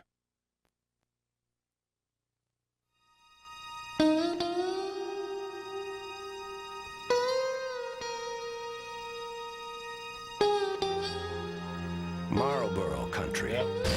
Whoa! The land without limits. Sunrise to sunset. Summer to spring. Adventure rolls through Marlboro country. Okay. Whoa! We Unlimited. The Marlboro Unlimited. Holy shitballs. 20 state-of-the-art It's the cool train. built and outfitted. It's got guys with cowboy hats on it. It's got like hot girls. It's got beer. Oh. A third of a mile of sleek red steel, ready to take on the There's West. some nice P-Way shots in. They knew who the audience was in advance. They knew I would watch this and get excited about the track. Get on 2,000 winners, 2,000 guests, on board and off the Marlboro Unlimited for 5 days and nights of non-stop adventure.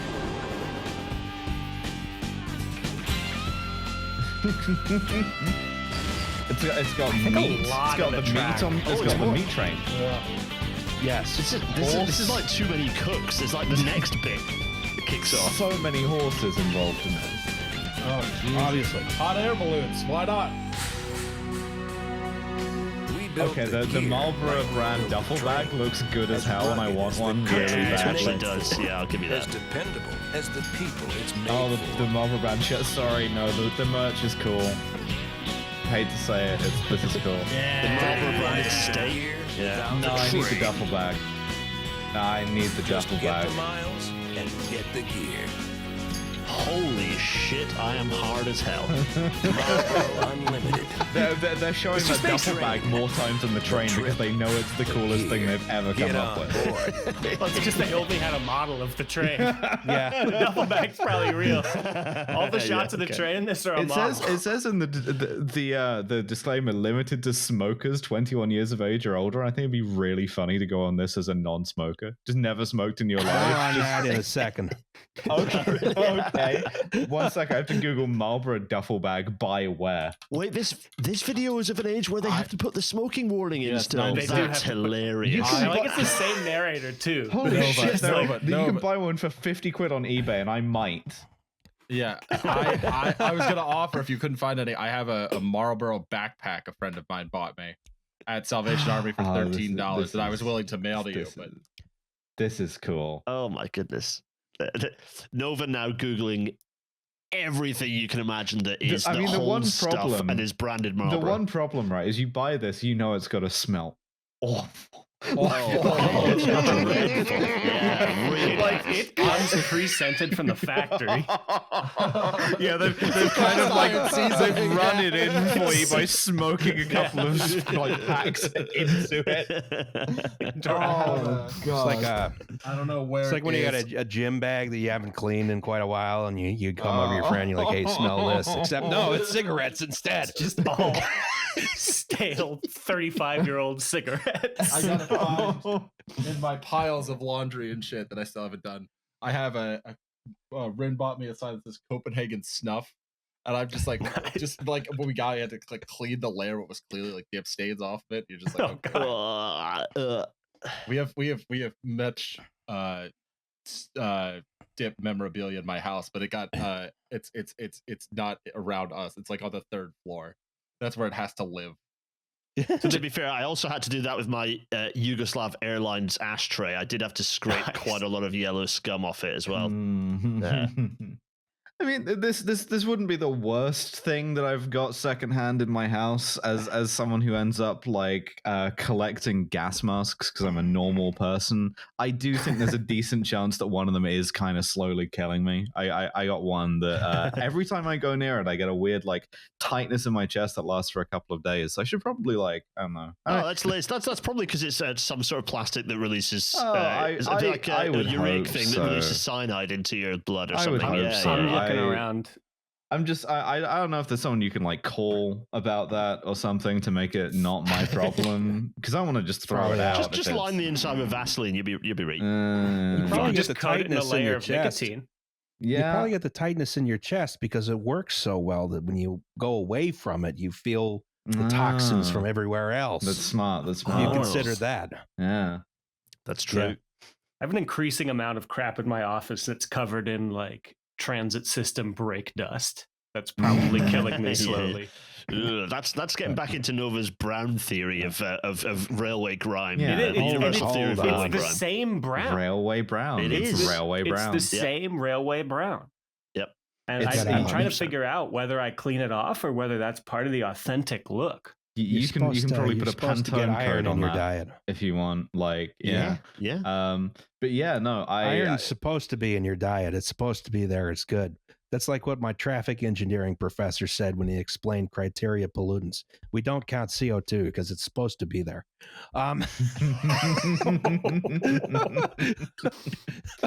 Meanwhile, I'm just looking forward to the comments of people typing furiously like, no, but you're going to die. You need to see a doctor.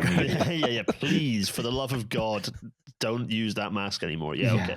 I mean, we should probably say that to you as well, as we'd rather you didn't die. I literally, this is the thing. I haven't, because just going near it or like touching it makes my like chest just close up enough that I'm just like, okay, well, I'm not gonna push the issue on that one. So it just sits in storage with me in this uneasy truce with it, where I'm like, well, I don't want to throw it out and kill somebody else. I don't want to take it out and kill me. So do not open. Yeah, do not open. Yeah. Dead dove inside, except instead of dead dove, it's like whatever the fuck porting down Captain Trips you've ever shit seen. this is covered with, Yeah, I was going to say, whatever private was murdered in it, in porting down. Yeah, exactly. It's found its way to you. I mean, the good thing is, because I got it off eBay, I can trace back exactly the guy who sold it to me. So, like, if I die, avenge my death on guy in my like eBay purchases section about 2 years ago. I'm gonna leave him a negative feedback on eBay. So negative. The worst. Fuck up his worse than murder. Yeah, that's it. Yeah, it's like 99.8% positive. Okay, there's a done. Thematic moment. So yeah, Philip Morris comes up with what they internally refer to as Project Thunder. Hell dude. This is the Marlboro Unlimited. The Marlboro Unlimited was to be a train like no other, a brand new double-deck luxury train with bars, restaurants, spas, movie theaters, any you can think of, that would travel the American West for one season, offering excursions with horseback riding, mountain biking, off-roading, Conestoga wagon rides, fishing, whitewater rafting, more horseback riding, hot air balloon rides, tours of Yellowstone National Park, hiking, more horseback riding, I just want to rodeo smoke, classes, man. I just want to smoke, man. panning, You don't have the breath for this. stagecoach rides, more horseback riding, skeet shooting, alpenslides, horseshoes, and horseback riding. I just want to fucking smoke. That horse takes 2 steps and you're just like... The horse is smoking too. It doesn't hurt them as badly. They've got bigger lungs. Yeah. Honestly, it's a horse-sized cigarette, so it's equal on the mark. It's the coolest horse I've ever seen in my life.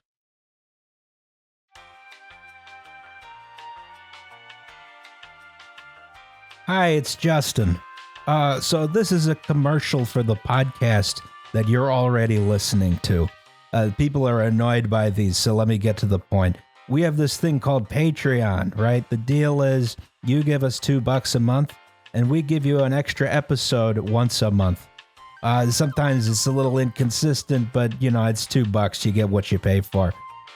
It also gets you our full back catalog of bonus episodes, so you can learn about exciting topics like guns, pickup trucks, or pickup trucks with guns on them.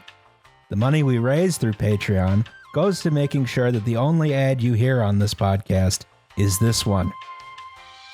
Anyway, that's something to consider if you have $2 to spare each month. Join at patreon.com/WTYP pod. Do it if you want. Or don't. It's your decision, and we respect that. Back to the show.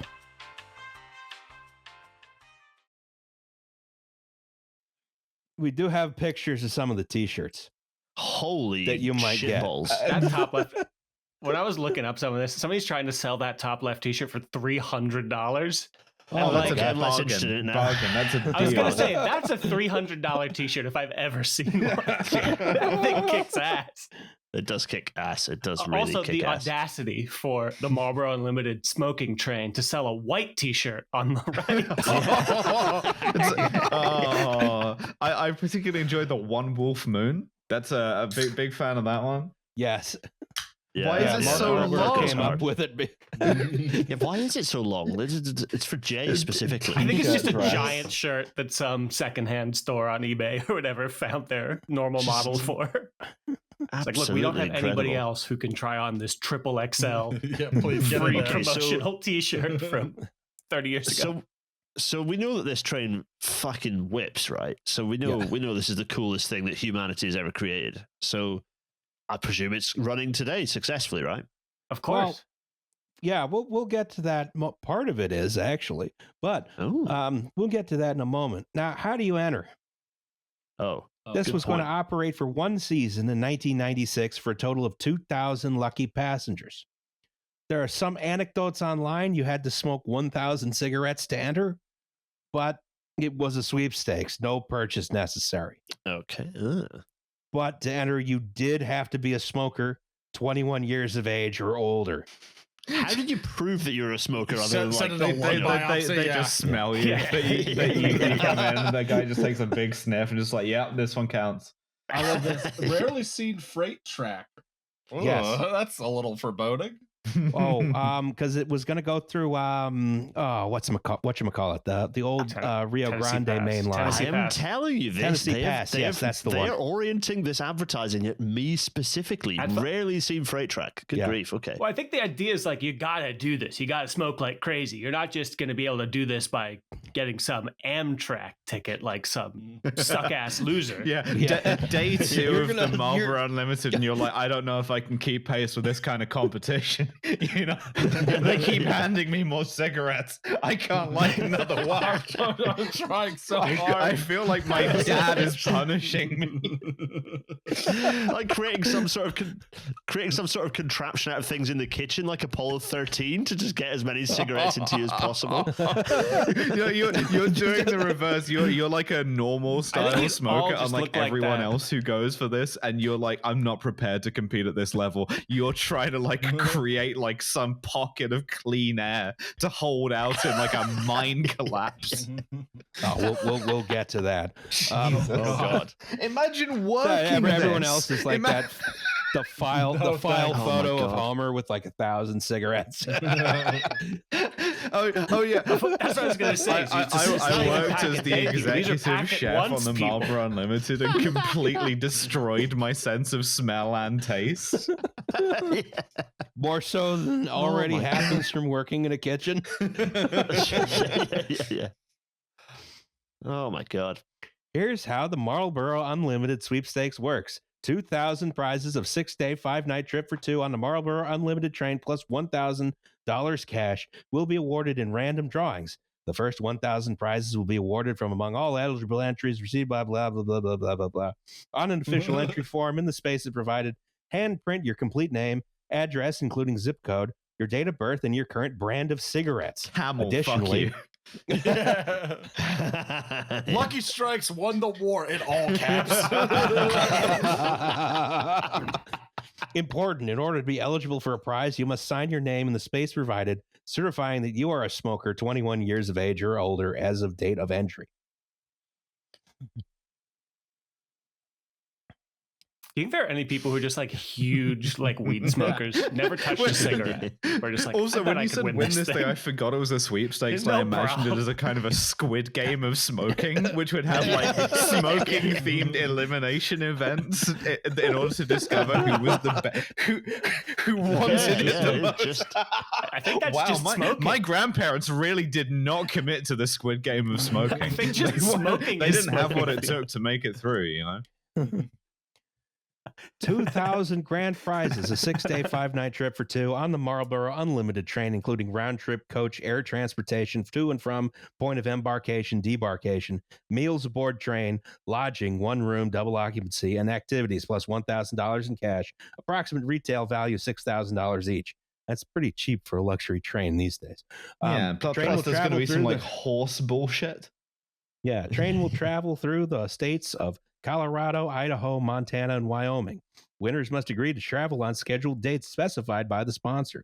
Winners selected for the first sweepstakes drawing must accomplish travel on dates designated by sponsor between...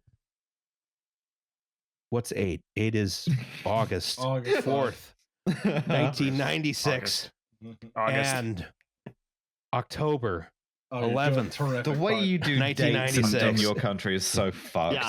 Hey, sorry. What language are you not speaking right now? Okay. All right. I'm raising my hand politely. I have a question. Why did they have to warn competition entries about which states the train would go through? In case you had like an active warrant. Just to be fair, the guy who tries to go on this absolutely is like, I can't go to Idaho anymore because I had some like problems out there. Things happened there. I don't want to kill the guy outside of Boise. 30 DUIs. This, this turns out to be a bigger deal than you think. Custom-built luxury cruise train, unique in the world. 20 cars total, 2 locomotives, 3 staff cars, 8 sleepers, 5 dining activity cars, and a spa car. Double-decker, glass domes, double cabins with full bath. Red on the Marlboro tour. Yep. Just shoveling. Please. They don't make moisturizers strong enough to offset. They're putting like polar bear urea on you or some shit like that. Hosing you down. Oh my goodness. Here's where we start getting some questionable decisions by Philip Morris, right? Philip Morris's marketing department has 2 options. They could refurbish old equipment, because Amtrak was getting rid of a lot of their old heritage equipment they inherited from the other railroads back in the 70s, right? Or they could buy brand new trains. And they decided, for the sake of consistent quality, to do the latter. Hell yeah. I mean, I guess they're making enough money off of giving people cancer that they could just do that anyway. Yeah, those cancer sticks are consumable, so you make money off of them every time. They also don't really go bad. I mean, they do, but I disagree. Well, they go bad once you've smoked them. I'm sure I have like half a pack left in the back of a filing cabinet somewhere, and even at my lowest, I haven't been desperate enough to consider that shit. So good for you. I gave the emergency pack of cigarettes in the house away when I was drunk. So hate you. the opening case of emergency pack of cigarettes that it should be in your go bag, but it's like buying a gun, right? You got to make sure you've got the like mental fortitude to really not harm yourself with it, you know. I thought you better to have an emergency pack of cigarettes and not use. The only thing that can stop a bad guy with a cigarette is, well, I mean, in my experience, there's not a lot of good ways of stopping. The bad guy with the cigarette and the good guy with a cigarette both go have a smoke break, and they either come back both bad or both good. That's what the movie High Noon is about. On a long enough time scale, I think the cigarette stops the bad guy. Like you're facing up against like Lee Van Cleef. He's got the little cigarillo in, and you don't draw, and you don't draw, and you don't draw, and you're just like, I'm just waiting. How your lymph nodes feeling there, Lee? That thing kills him. Still good? All right. I can be patient. For the sake of consistent quality, Philip Morris wants to go with all new trains. They want a sleek locomotive with a bullet train shaped nose, right? Uh-huh. Now, for the audio benefit of the audio only viewers and listeners, audio only listeners, that's how that works. This is a very fetching shiny train we've got on screen right now. In Marlboro livery, by the way, so it looks sexy as fuck. It's fresh off the line because it's painted and beautiful. And it's also, most importantly, on some, if the trap might be crap, but the ballast is okay. So, all around, a very nice picture here. This is the official train of smoking. Yeah. Yeah. So the question is, who supplies the train, right? First, they go to Bombardier, right? They're in the process of finishing Amtrak's Superliner 2 cars. For whatever reason, this falls through. They couldn't tack on an extra 20 cars to the order, right? They make some headway with the locomotive very quickly. Originally, they were thinking we're going to have to buy a shitty locomotive and add a fiberglass nose cone to it, but no, they buy these EMD F59 PHIs, which were still in production at the time. A lot of commuter railroads bought them. It looks very nice. Which comes with the shitty fiberglass nose. It does have a shitty fiberglass nose, and even better, the shitty fiberglass nose was mass produced. Nice. Yeah, well, you need to, because it gets dented every time it hits something at a grade crossing. Correct. And you know what I realized is that this thing has quite a Class 91 look to it, actually, with the kind of the setback level, just with the fiberglass nose is a bit rounder on this than a 91. But no, that's a very, very fetching looking. I hope you realize the Class 91 next to this thing would come up to the little black stripe on the side. Two toys from different gauge, from different scale train sets. Yeah, no, I am aware of that. Yes, already recorded that episode. We did do that. Yeah, that's true. Well, actually, I want to say some of the same locomotives that went down to Mexico, they're the same model locomotive, just with a different nose. Yes, the less sexy version. The F59PH, that just has a regular looking cab. So these were ordered from EMD, Electromotive Division of General Motors. These are the only almost off-the-shelf equipment on this train. And I say almost because they had some wacky modifications to the generators. We'll get to that in a second. And they had to install really good air filters. EMD delivers these on time and on budget. No problem. Nothing, no job too small for EMD. Now, can you imagine the smears on the inside of these windows within like a week of the train riding? Do you think they made the engine crew smoke too?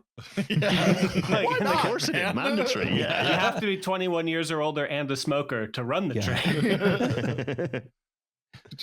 Just trying to get down the aisle. It's whatever asshole is smoking like 3 cigarettes at once and wants another fucking pathetic bourbon on the rocks because you drink it neat like an adult. And just like, how can I take your order? Just collapses. So Philip Morris's second choice for new cars, because Bombardier couldn't do it, was this upstart company in Denver. Oh no, Raider Railcar. Oh yes, yeah, the big pile of cocaine. Yeah, let me play the grand piano if I can see the keys through the fog in here. Let's see what they ordered. Oh God. Here's a schematic of the train. Yeah. Right. They were so serious about this. They were really like, we want to do a whole ass train, like an Under Siege 2. I gotta say, that bottom right project, just being in the normal format of the blueprint and then thunder in big letters next to it. Yeah. Thunder. Kind of rude. Yeah, it's nice. I like that. I understand when these documents were created, Raider Railcar was in the process of switching from an older CAD program to this new program called AutoCAD. Wow. Yeah. AutoCAD AutoCAD version 1.0. I think it was already at 12. Ow. AutoCAD's fucking stupid. I hate it. Worst program imaginable, except for all the other ones. Zencaster. Well, yeah, that too. Yeah. The unholy abomination that would be the Marlboro Unlimited train would cost $27,860,000 without factoring in the locomotives. It consisted of 8 sleeper lit cars. Up in federal court over the cigarettes. We used to build things in this country. Okay. 8 sleeper cars, 2 dining cars, 3 lounge cars, 3 crew cars, 1 power car, and of course the infamous spa car. I want to hear about the spa car so badly. We'll get to the spa car. I don't like that you're saying it like that. Depending on the source that you believe, these were either brand new cars, but I believe, as far as I can tell, these were built from cut down Southern Pacific gallery cars, including some of those previously used in the filming of Under Siege 2 Dark Territory. Hell yeah. A representative sample of the train was due to Philip Morris on January 1st, 1996 for an early promotional tour, with the full train required by March 31st, 1996, the day I turned 3. The contract was signed sometime in 1994, giving Raider precious little time to design and build the most luxurious train in the history of mankind. Philip Morris would then attempt to find a buyer for the train when the season was over. What? Yeah, they were only going to use it once. What? What? I think they're actually going to use it for like one summer season, one winter season. Jesus, that's incredible. Let's take a look at this. We've got our brand new F59 PHI locomotives producing 3,200 horsepower each. This seems like a lot of horsepower for an 18-car train, but this train uses Ultra Dome technology. And everyone is smoking. Oh, the air filtration required for this thing is Jesus. Can you imagine this thing pulls up at your local station briefly because there's a freight train in the way or something, and you're just at the station innocently next to one of the air vents of this thing, and just the clag coming out of just one of the HVAC vents. My God, makes East Palestine. It makes East Palestine look like a fart. Oh my God, the train is smoking too. Oh, we've killed Liam already. Oh. I have been podcasting nonstop since 5 p.m. I have been podcasting nonstop since 2 p.m. This is my third of the day. Oh God, we got to do it all again tomorrow. So yeah. Mm-hmm. The result was a requirement for really, really, really beefy HVAC systems, right? Yeah, really? Was that a requirement? Yeah. So the 2 locomotives were not enough to provide electricity to the whole train, which leads to the first car, right? The generator car.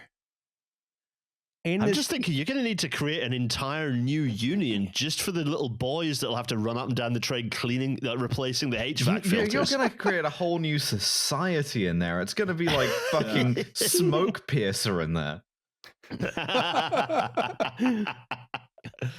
So on almost all trains, they're powered by something called head-end power, right? This is supplied by a dedicated unit in a locomotive.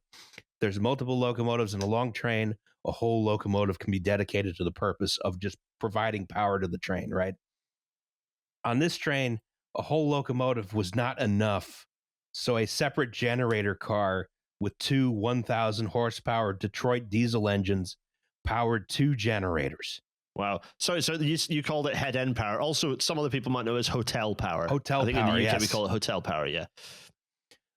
Usually in the United States, I think it's only called hotel power when you're connected to a line from a station. Oh, interesting. Yeah, it's a weird nomenclature. Maybe I think we refer to it more broadly as just the train draw when it's not the non-traction power. But actually, maybe I'm wrong. People correct me in the comments. Who knows? Now, this results in this problem. The train runs on 3-phase 480 volts AC. That's being supplied from 3 locations, and they all have to be synchronized. So I don't know how they did it, but the locomotives were extensively modified for fine throttle control, so the generators could all be synchronized so they could deliver power to the train without the whole thing blowing up. It's like a legit engineering problem someone had to put a lot of work into solving in order to let you smoke on the train. Yeah. On the train they're only going to use once. Okay, so every time when I smoked, I was stuck in a situation where I couldn't, and I was looking at the no smoking sign, trying to stare it to death, thinking, how hard could it be to let me smoke in here? I apologize for all of those times, because apparently pretty fucking difficult. Well, the funny thing is that difficult, yeah. EMD takes one look at the requirements and like, yep, no problem. And they just do it. They just did it. Country. Yeah. I suspect they didn't consult any mechanical or electrical engineers when saying yes to that. So behind this were the crew cars, right? So we have a sleeper, we have the sleeper, and we have the sleeper / diner / amenity car for the crew. Okay. Behind that, we have some sleepers for the passengers. We got 4 of them. We have the dining/galley. We'll go into detail in a second. How many fires do you think they're getting from people falling asleep with lit cigarettes per mile? That was a significant concern. Yes. Yep. It looks like that picture from the Under Siege 2 poster, just without Seagal in it, just flames pouring out of one car. Yeah, that's it. Except that it's all of the cars. Dining, multimedia/library car. We have Big Sky Lounge/office/open platform. Library? Don't do that to books. Yeah. Books deserve better. They're all books about cigarettes. Lots of studies about how smoking is good for you, actually. Yeah. Car number 14 is Philip just Morris, listed as Remington. bastard. Good grief. This is crazy. That's why they keep the shotguns. Yeah. Behind that Pennsylvania is Railroad Heritage. Yeah. the Cowboy Bar, 4 sleepers, and the spa car. Yeah, sure. Yeah. Why not? So, some version of this train also proposed including several auto rack cars at the front of the train. Oh my God. So they could haul around a bunch of buses for the various excursions the train would. No, that's based actually. Yeah. I'm all for that. Oh, intermodal, baby. Yeah. There's also a proposal for a baggage car to be added as well. All the crew cars were just regular passenger cars they stole from Amtrak. Well, not stole, they bought.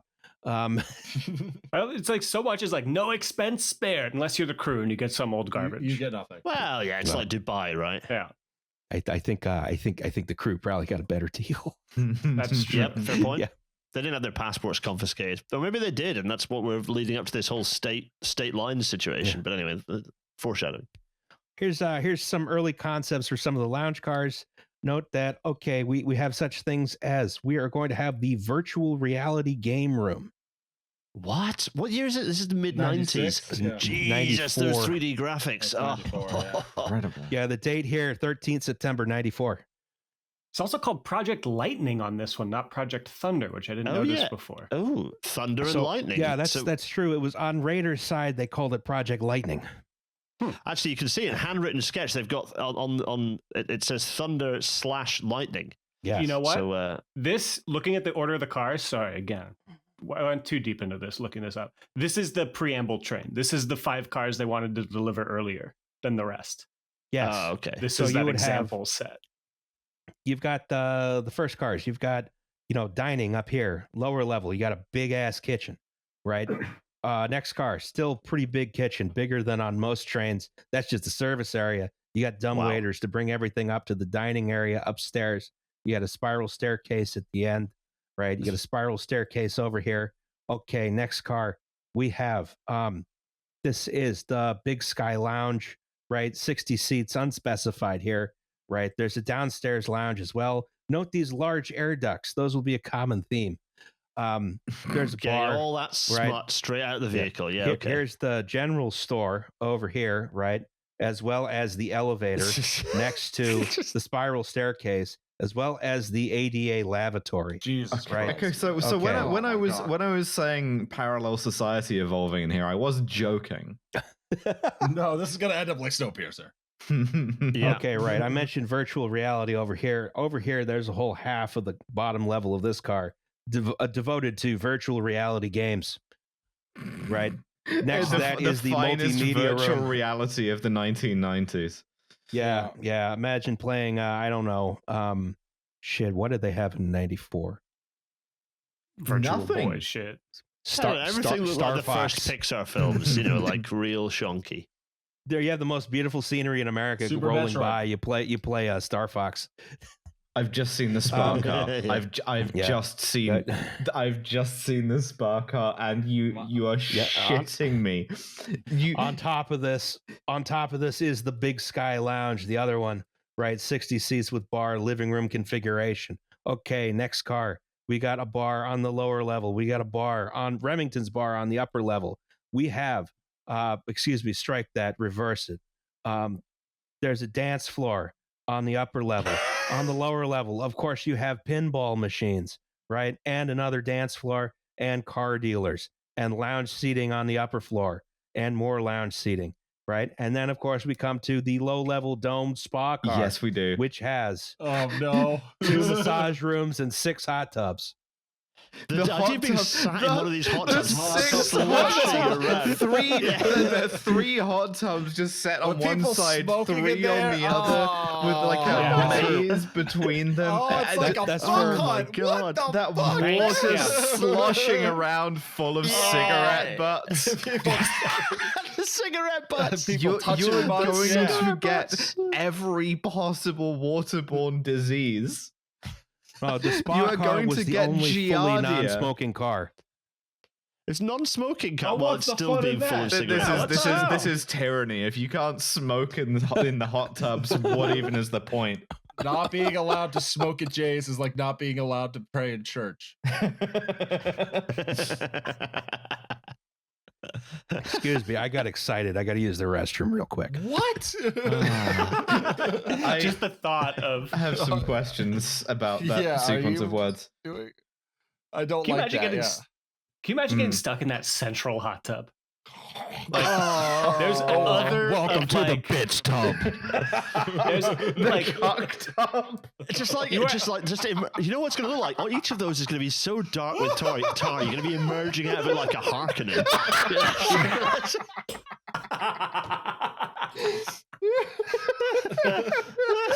Yeah, just incredible. A Harkonnen, but with the cigarette butts kind of stuck in the moisture. We're making is a kind of broth. Yeah, we're making soup. We're making soup. Cigarette smoker stew in here. This is spectacular. Oh my God. And this is when you win. This is the prize you win. You have to be on here for like a week. God, and they don't even have enough water on board to like change that out either. Can you imagine how stale that would get at the end? Oh my God, everybody's weeks later, the same water. It does have an open platform though, and that absolutely rules. Yeah, I can throw myself off it in the middle of the most isolated freight track in Wyoming and just let the train roll away from me. Yeah. Leave me to the coyotes. I just learned there's a handle on my my gamer chair that allows me to recline. So now have you just figured that out? Like I've had this shit going. Like there he goes. Shit, look at that. Okay, that's kind of too far back, to be honest. Like, I'm way back. Yeah, Boss isn't here to raid me in, so I can do whatever I want. All right, I got back. Fuck! Damn! You shouldn't have said it. You shouldn't have said it. What happened? Nothing. Don't worry about it. Oh, okay. We discussed the hot tubs. Yes. Well, there's going to be more discussion of those to come. I don't like that. Oh no. So, no. Let's look in some more detail. Here's a sleeper car. Upper level, lower level. You notice the cars are wide enough that it's just like, you walk perpendicularly up and down the car to go up and down. Oh God, it's yeah. A steep ass staircase. I believe it was pretty steep, yeah. Yeah, private rooms with individual toilets and showers, big rooms on the top at each end, lots of plumbing, lots of ducting, lots of complexity. All the weight. Oh my God. Only single bed though. No fucking on the train. Well, not in this car. They needed extra fire-resistant fabrics and extra fireproof partitions because, these chuckleheads are going to smoke in bed. Oh, yeah. Probably while drunk and depressed from losing all their money at blackjack, but we'll discuss that in a moment.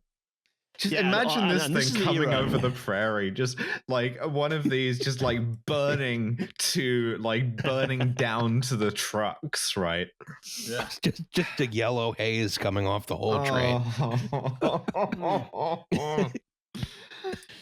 I want to say one of the sleepers had an infirmary on the lower level. Yeah, you're gonna fucking need it for all the cancer you're getting. Yeah. This is the first train to have an on-call consultant oncologist. He's gonna get work.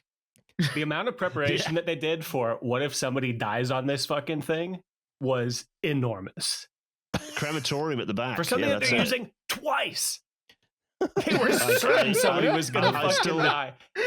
I've every time someone says it, I auto delete the fact that this thing is a single use tray. Double use. Like as soon as I've said it, and it's auto deleted. It's a consumable. This is a consumable good.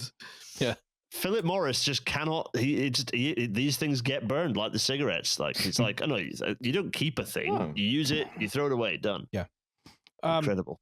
Here's one of the dining cars, the first dining car with the galley underneath. This huge fucking kitchen on the bottom floor, right? And up above, it's regular table seat, booth seating, right? You got 3 dumbwaiters, because why not? Sure. Mm-hmm. I'm just thinking they're mostly doing steaks. They've got to be, right? Yeah. It's mostly. I was going to say. I'm just thinking about how big the kitchen probably was on the royal yacht, and I'm going to guess maybe a third of the size of this. I will say it has fewer air ducts in the kitchen, presumably because that's the least smoky part of the train. God,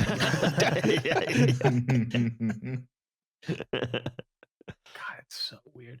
The weirdest part about this thing is that it was going to have walkthrough on both levels, which I think has never been done on any train anywhere. I believe that was only on certain cars you would have walkthrough on both levels, but yes.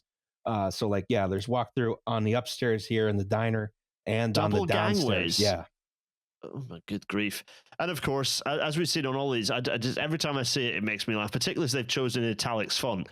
Project Thunder. More like Project Thunder. General Arrangement Dome Diner with Galley.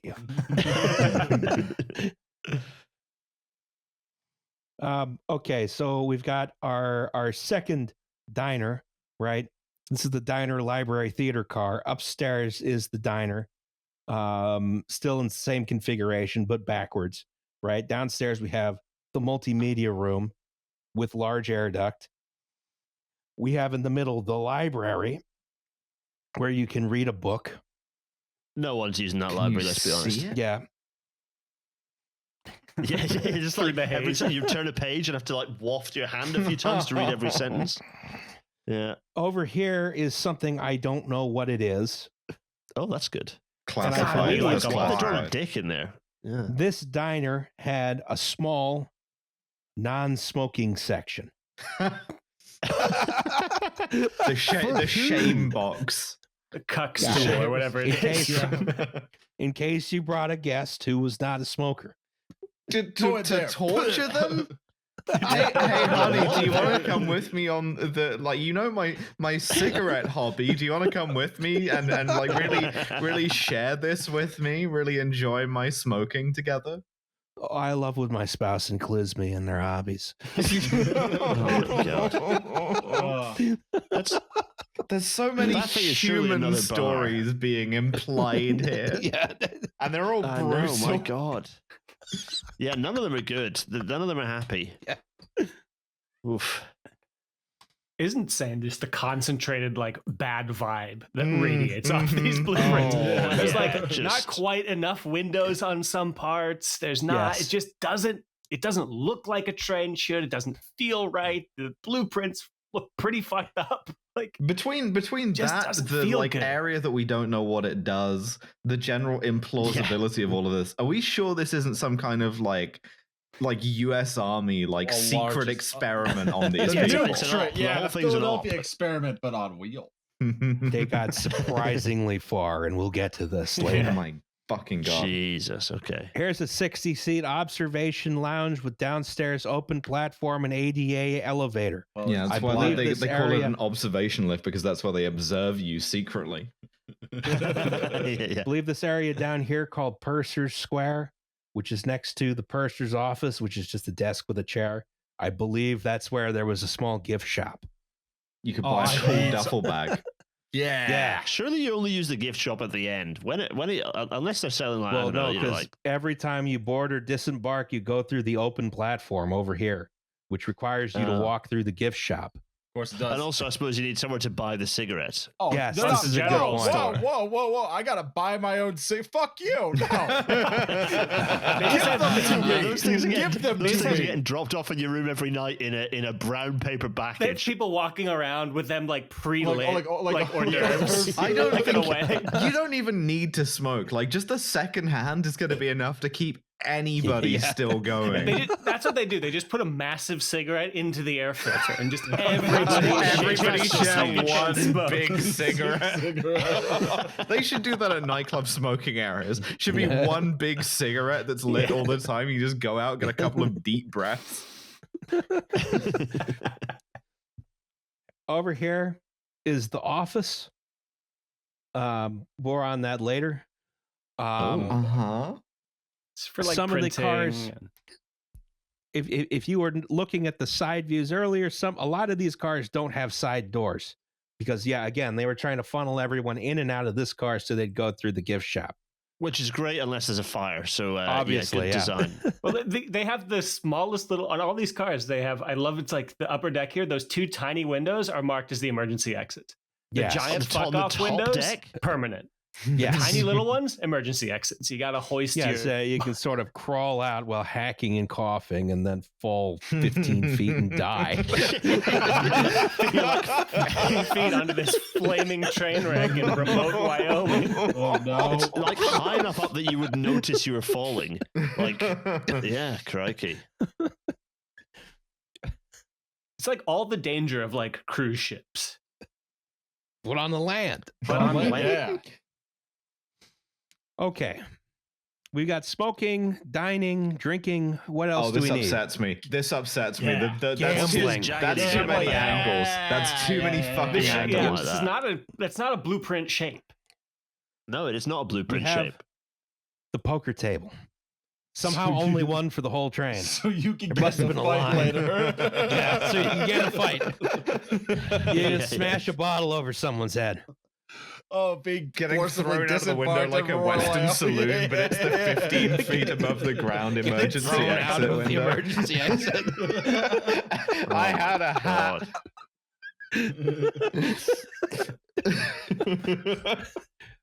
I bet the hats I bet they sold some kick-ass Marlboro cowboy hats. That's going right on eBay. I was gonna say, let me Google that real quick. All right, upstairs, obviously we got another bar. We got a lounge section here, right? And then we have this exciting area here marked open to below. Oh, this hat looks like it smells bad. Open to below, also very fun next to the poker table for any fights that need to take more cinematic angle. Yeah. I'm gonna put an image link in the Zencaster chat, and I want you to click on it. Oh God. Oh. It's impressively not like stained. That is a light khaki colored Marlboro Adventure Team bucket hat. Maybe it was white when it was new. Is this for the South Africa tour?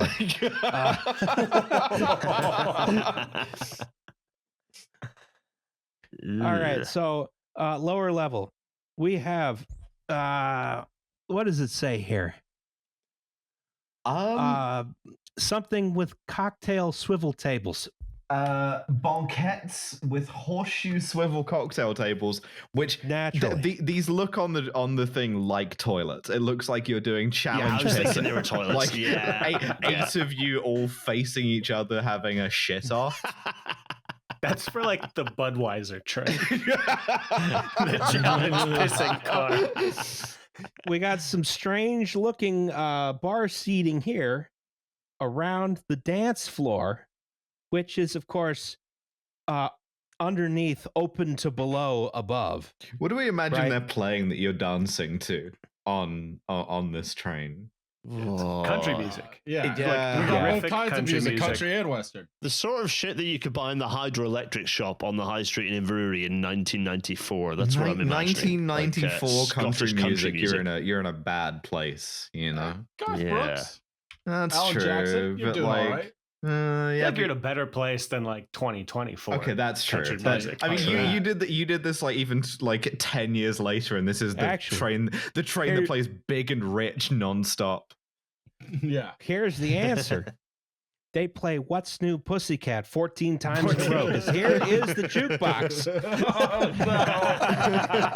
Oh my God, he's going for the jukebox. Are you going to play The Boys Are Back in Town again? I am absolutely not going to play The Boys Are Back. And that's how you get thrown out of a 15-foot window. No, bad news. It's the lower floor. You're only probably going to fall like 8 feet. Oh. There's an additional bar, adjacent to which there is seating facing the window on saddles. Oh, what?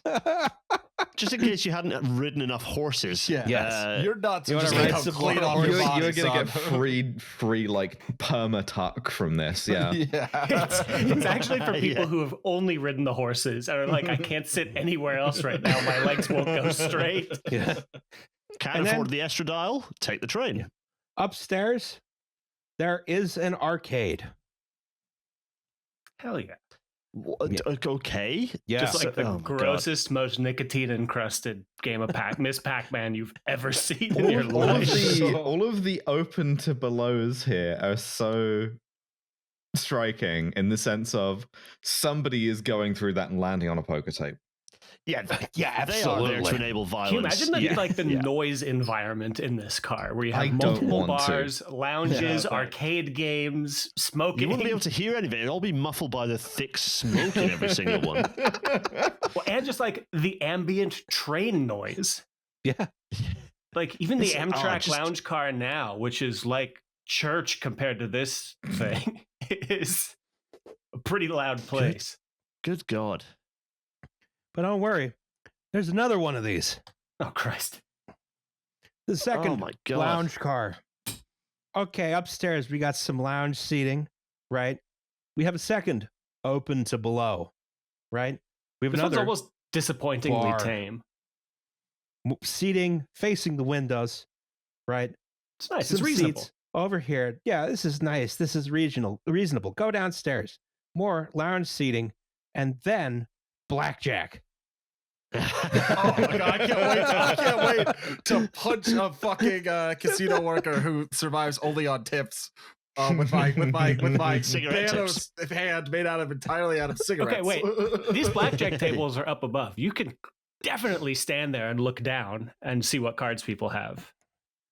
Oh, don't do Signal that. to your I friend. think what are they going to do if you're counting cards on the Marlboro train? You know, You get thrown off the 15 back, story of window. the back and like express. break a hand. You know, They force your Drown head in the under the spa. water in the spa car.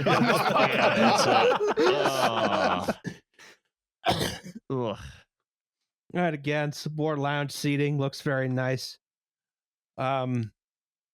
Then after this, there were 4 more sleeping cars, and then the spa car. I will say, the revised version of this, very progressive. They had gender-neutral dressing rooms. the Marlboro yeah. Limited has gone woke. Yeah.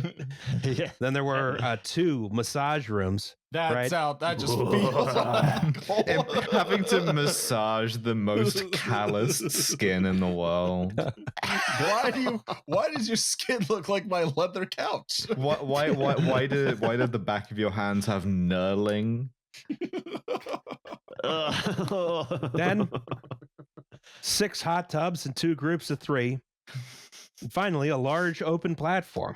all of those hot tubs full of like lumpy charcoal milk. Bed sheets floating All single around beds. So if and- you want to fuck anyway, you got to do it here as well. Yeah, exactly, Yes. exactly. Oh, we'll get to that. Oh. I Oh. appreciate the. I don't appreciate want the to get to that. bench seats there for, I guess, waiting your turn. that's Places to good. just sit there very politely in the spa car. leg It's like, daintily please. crossed over the other. Like, hello, Yeah, boys. give me Just 3 sitting there- minutes. in your Speedo or your trunks, whatever the hell. Goggles. I You're like gonna to need think them. that each of these hot tubs has a little lever that opens up like sluice at the bottom that Oh. just slops all the liquid. Oh, like the out. Dave Matthews Bad Poop incident. Yeah, I got you. I try to limit myself on this one, but I know it smells crazy in there. In the railroad press at the time, this was the most controversial car, despite apparently something similar already existing in Japan. That's because all the Americans were jealous. Yeah. So why And don't I get a apparently hot tub there was car? also a hot tub on the Ringling Brothers Barnum and Bailey circus train, but only one. Why?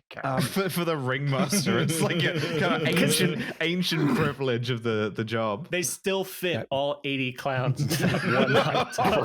Pretty- you don't need more than one. 70-year-old circus still washes clowns the old-fashioned way. Ugh. Cigarettes is good, but clown is more difficult.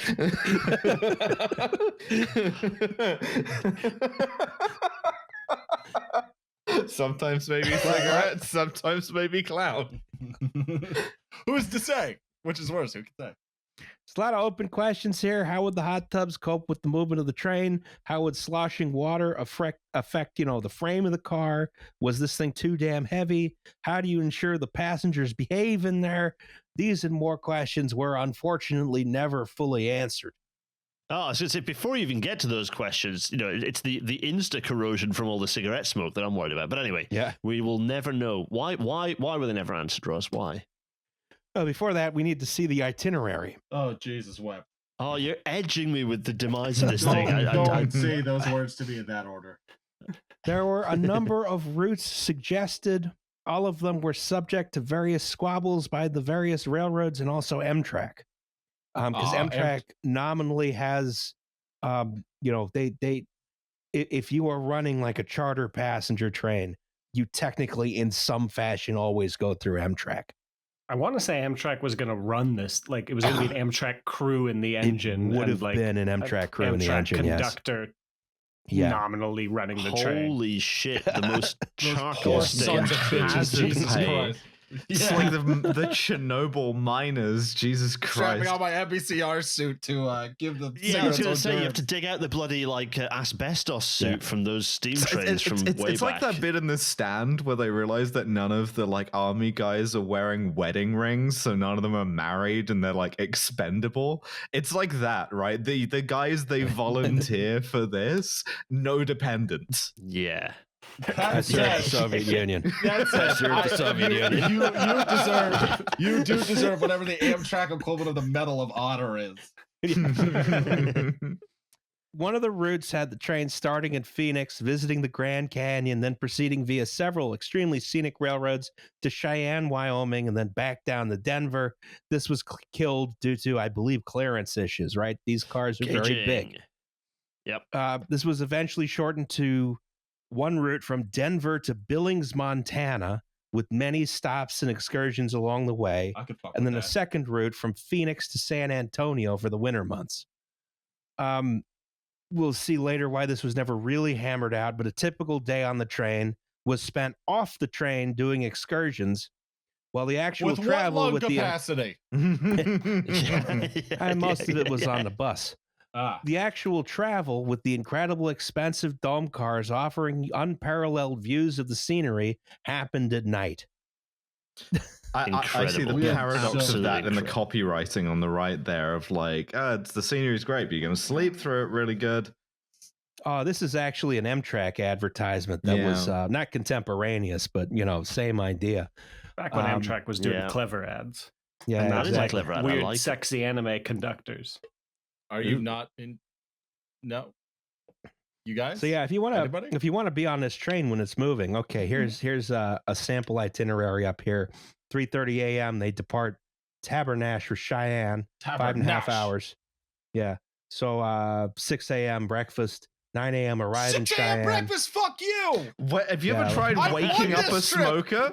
Have you ever tried waking up a heavy smoker? I won this trip. I won this trip. Breakfast Fuck ends.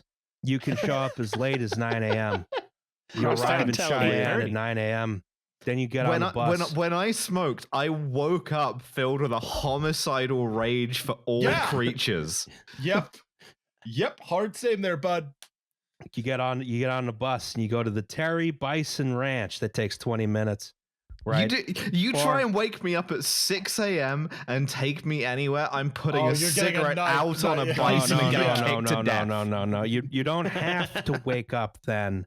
But if you want breakfast, you got to get it before 9 a.m. All right, fine. I guess this is acceptable. And the buses leave at 9 a.m. You either go to the Terry Bison Ranch or you went to Territorial Park in Laramie. That's a 50-minute ride. Or you could hang out in Cheyenne, the beautiful city. The Terry Bison Ranch, of course, you could do horseback riding, mountain biking. You could see bison herds, whatever a petting pen is, Jeep tours, private rodeo, Conestoga wagon ride, Mountain Man Rendezvous. You could meet the Mountain Man. Meet the mountain man. Private Rodeo feels weirdly unwholesome. Also sounds like a kind of 80s B-side. Yeah, I think private rodeos are why they skipped. They only did single beds for fear of the private rodeos. This ain't my first private rodeo. Private rodeo. You get a lunch at the ranch. I'm doing my belt.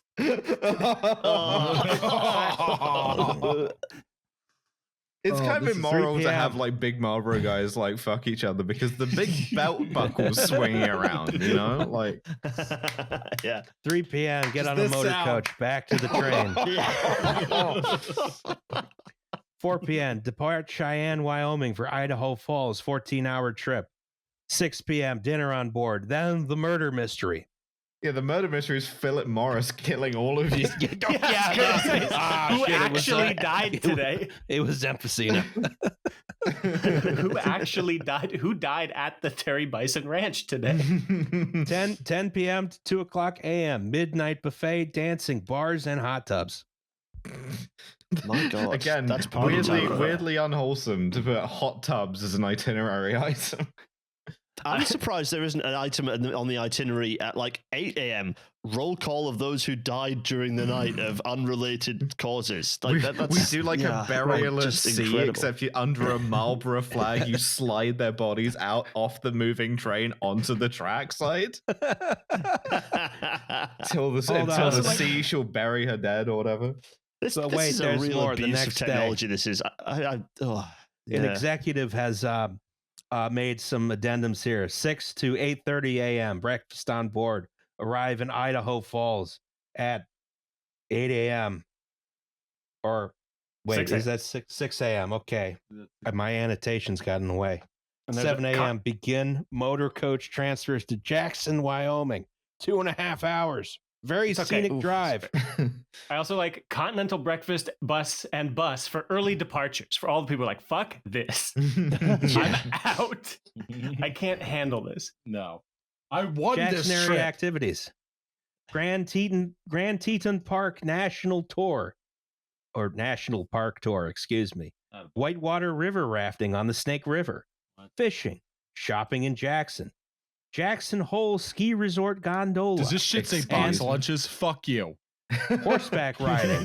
Then box lunches. Yeah. Fuck you. The Marlboro chefs have made me a box lunch.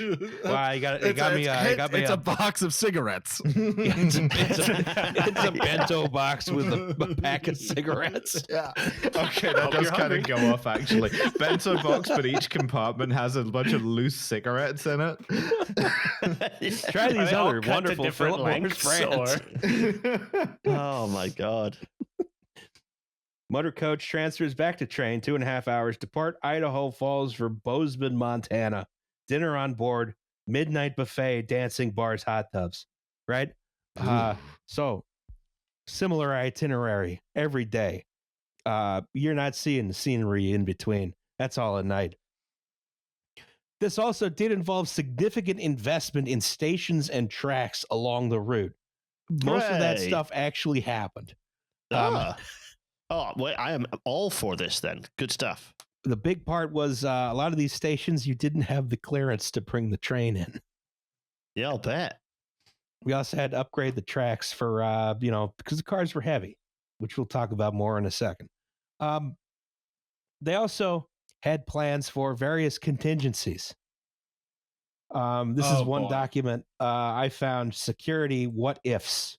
Right? So this is incredible. I mean, partly because you know that almost every event has something like this. It's just weirdly no one gets sued as much as tobacco companies, and so they don't get forced to release this in a giant document dump of that like Roz had to go through. Yeah, that someone has pointed out. What if somebody rapes somebody on this train? Like exactly, yeah. How do we handle? Do you think they're all called the operational nightmares brainstorming list? I think that's a bit of like sort of 90s office culture, but like holy shit, that is what they've called that. The operational nightmares brainstorming list. There's a hostage situation. What happens if someone does Under Siege 2 to this? I was gonna say that. Calling Steven Seagal to save the fucking Marlboro train. Fight between passengers. Alcoholic issues with engineer. No-show engineer. Oh wow. Really stereotyping the engineer here. There's a lot of stereotyping the engineer.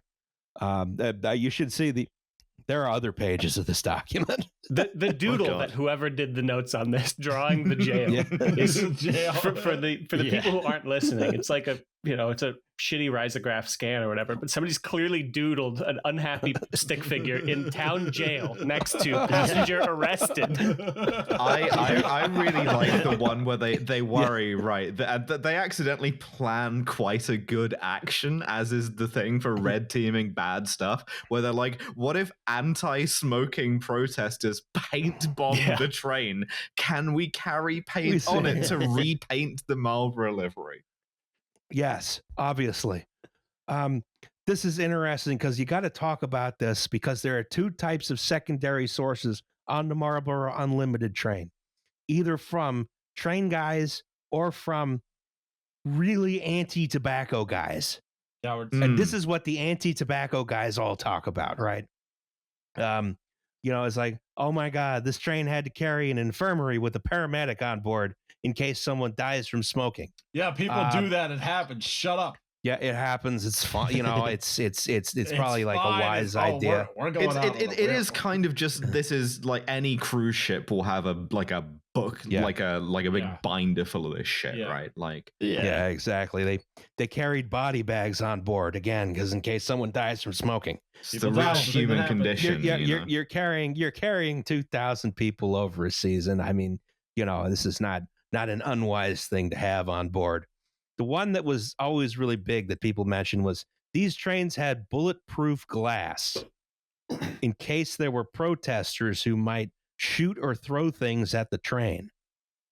I mean, incredible. No one can blame them, but also don't shoot at my prize train, please. Here's the thing: standard FRA Type 2 glass is bulletproof and cinder block proof. I was going to say, it's probably bulletproof from a side effect of just its ability to resist flighted ballast. This is happy coincidence, not because they wanted bulletproof glass.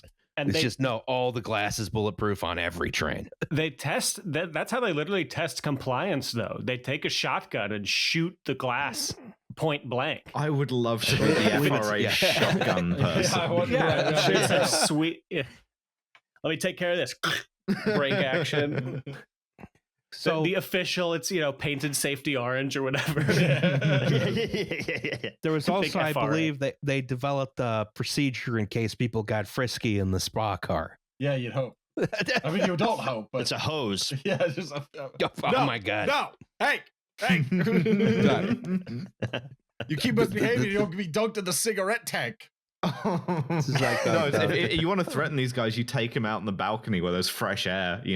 Everybody who's taking this is like a kind of extremophile who can only live in very nicotine saturated air. You expose them to fresh mountain air of Wyoming or whatever. It's like, all right, boys, take them outside. Yeah. When I was done, they washed me out with a hose. I was expecting a Randall Jarrell pull there, but hell yeah.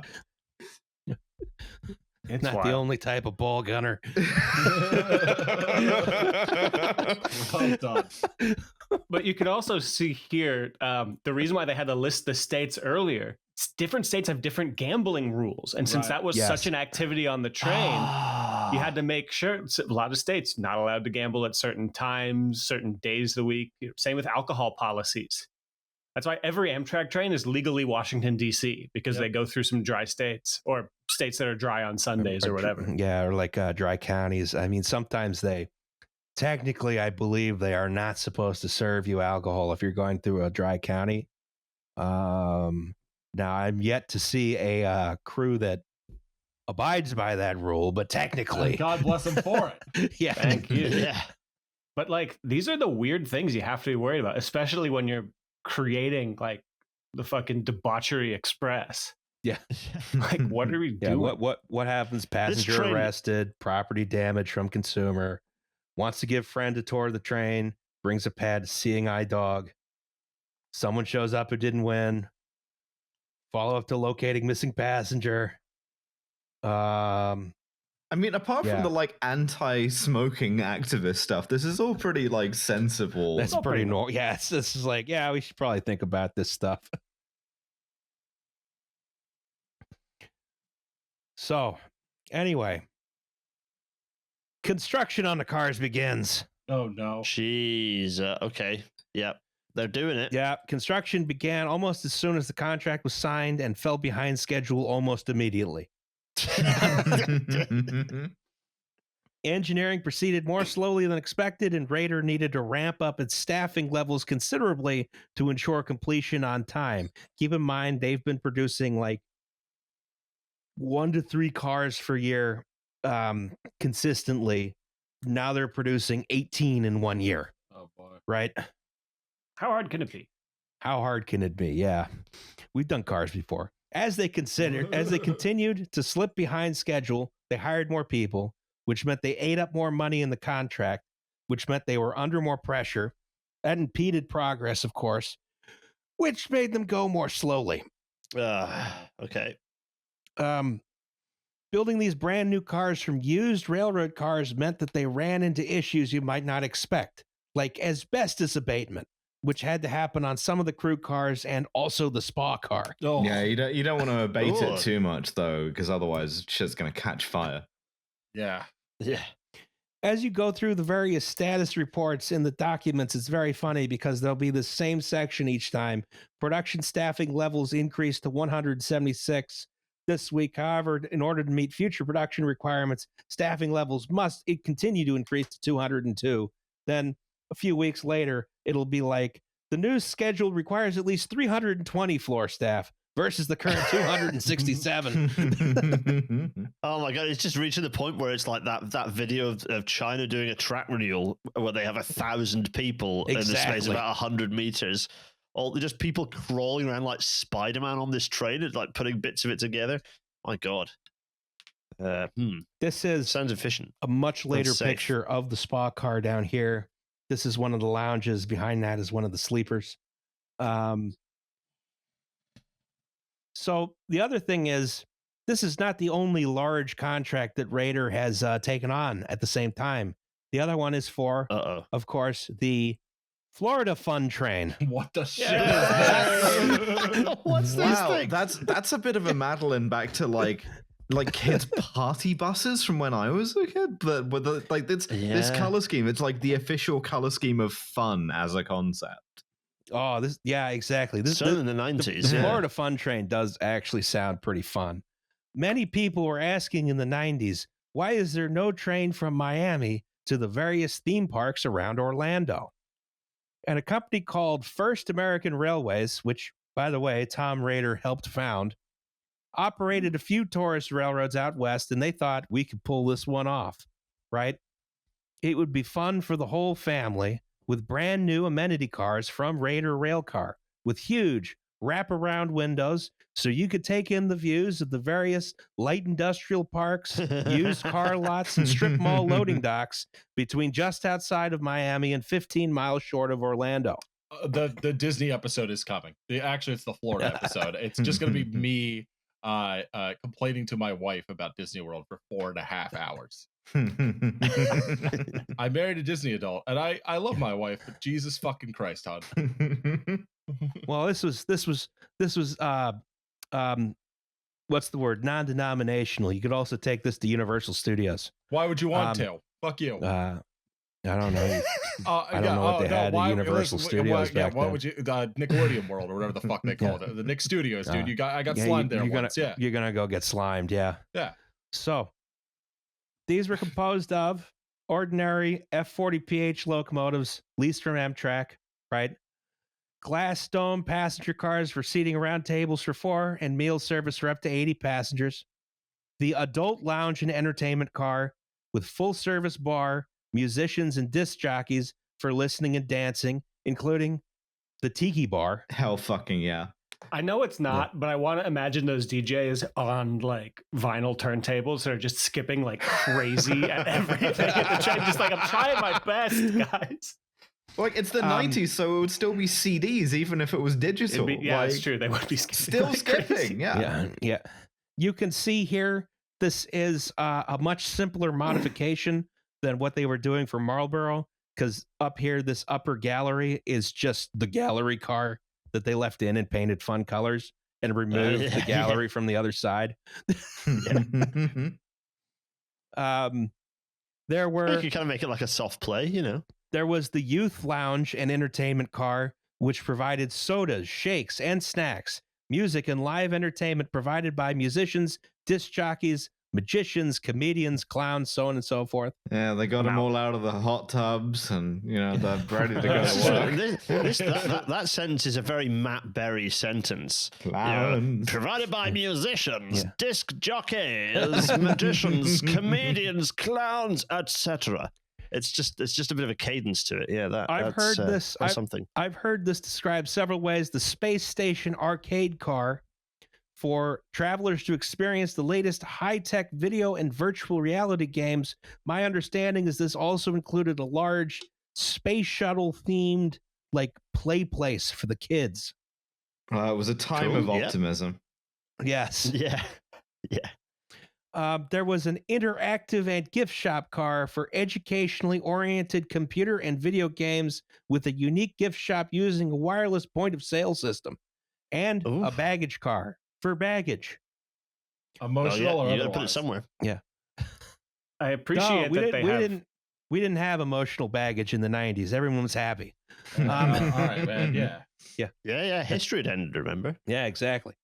The crew of 24 would dress in shorts and T-shirts with Fun Train written in vivid colors. They would be specially trained to be relentlessly helpful and cheerful for the entire 5-hour journey. Going to fucking Disney. And Devin, you will have to bleep this.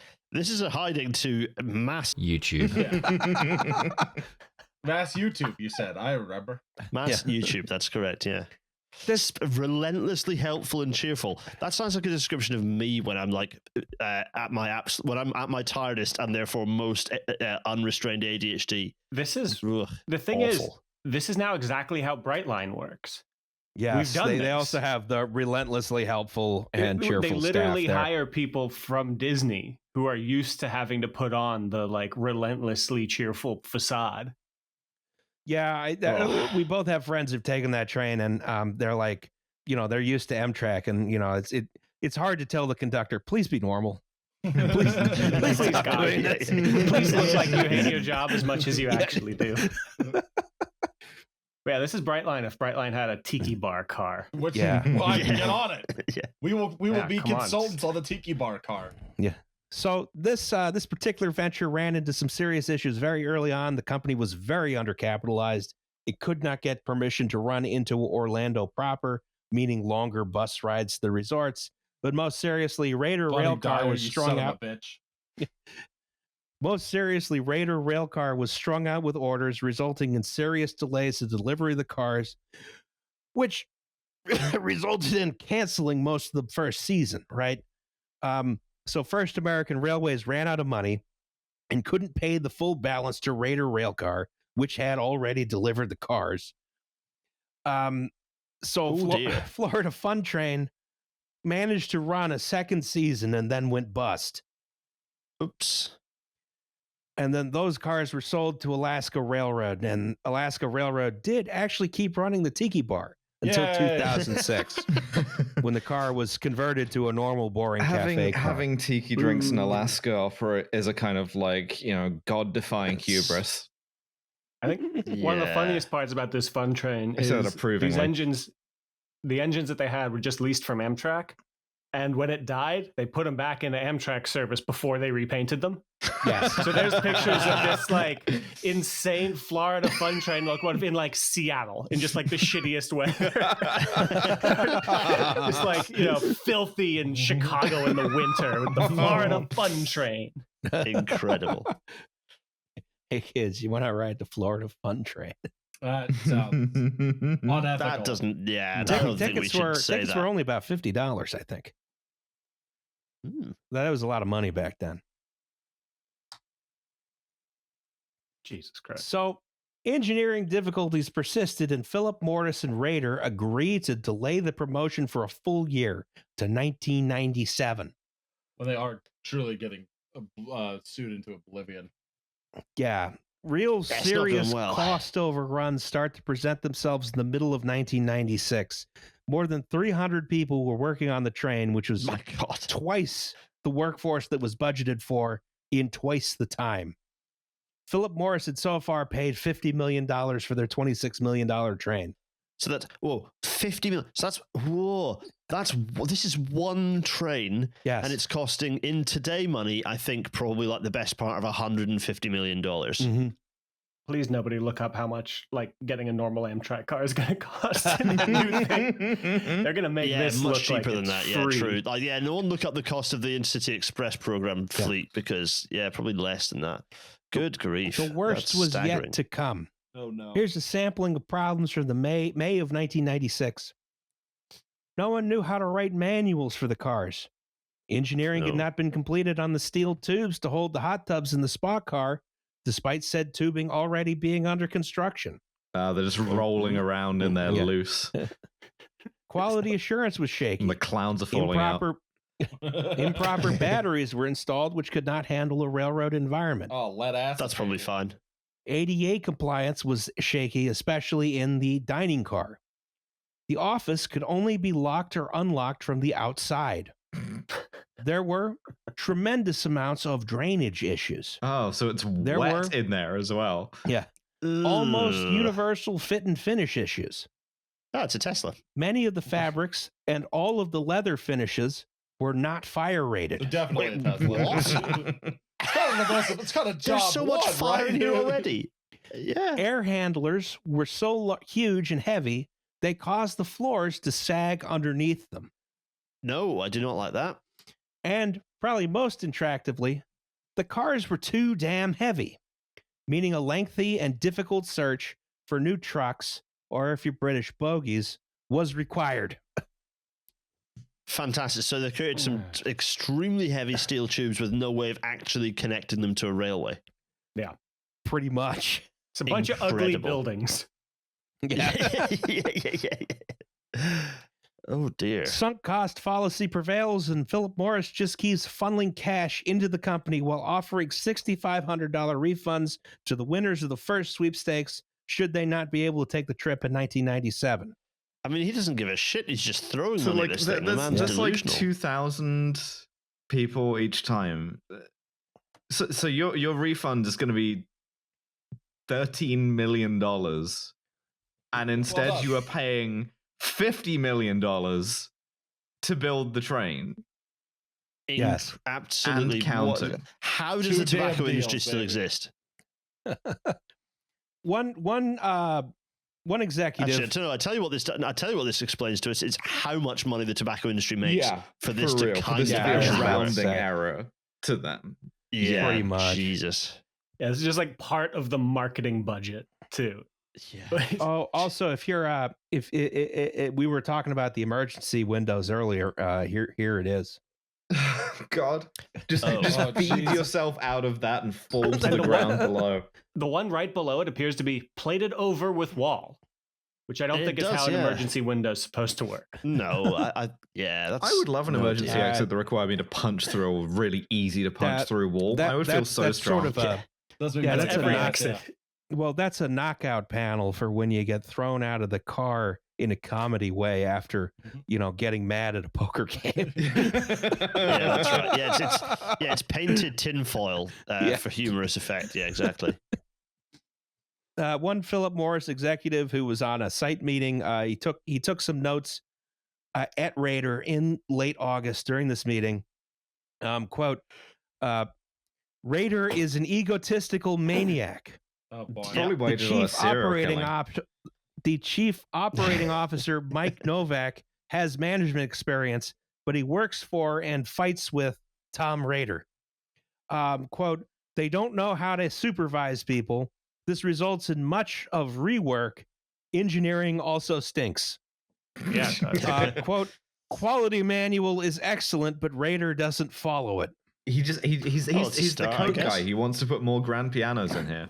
Yeah. Noted structural issues under the car, on oil tanks, on the car bodies themselves, on collision posts, lack of FEA or real engineering. That's finite element analysis. That's when you you put the structure in the computer and there's all the pretty colors, right? They removed the exterior panels, or they had to remove the exterior panels in order to remedy defective welds. 800 welds per car for 14 cars. I believe that's why there's no sheathing on this car. Jesus. They had this sort of truss system that was like the bulk of the structure, right? Incredible. I feel like you can see that seam where it was, like where the roof used to be on the gallery car, and they just added that like 3-foot panel in. Yeah. Ooh. MAS, which is some kind of third-party service, previously inspected welds and passed them.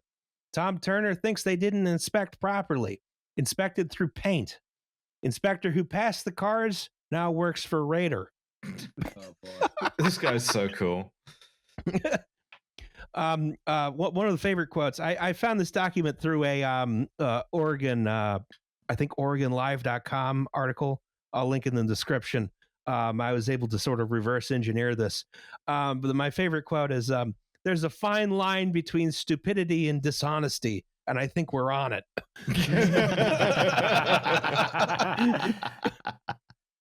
There was an issue on the ability to travel between cars on the upper level while the train is moving, presumably because these cars were so tall and they would rock back and forth. The amount of movement in the upper sector would be enormous. Yeah, no wonder. Apparently, even though these things hadn't turned a wheel, there was some expectation there were going to be some ride issues.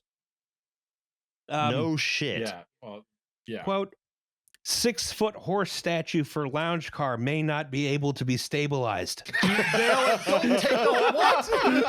Well, fuck this then. Look, if you can't have your 6-foot horse statue, scrap the whole fucking thing. Get the shit out of here. Like, what are we even doing here? 1997 comes around. The trains still aren't fucking done. The tour is again rescheduled to 1998. Oh, dear. Philip Morris was still trying to limp this thing over the finish line, but they'd spent something like $78 million at this point. Holy shit. And probably wound up subsidizing the Florida Fun Train in the process because Raider was really bad at accounting. Then, February 1997, Philip Morris pulls the plug on Raider railcar. Things get a little murky here.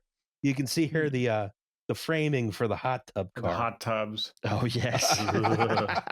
The Harkonnen tanks. The things this could have almost seen. Yes. Yeah, the thing was really, it was saved. The places you'll go, and it's like Laramie, Wyoming, full of naked clowns. Yeah. Things get a bit murky here. The popular narrative is that Philip Morris took possession of the railroad cars, had them scrapped, swore Raider to secrecy to avoid embarrassment for all involved parties. Problem with this theory is that you can still see the cars on Google Street View in 2007, and everyone knew about it. And the unfinished Spa car definitely survived until at least 2008, when they started trying to convert it into a business car.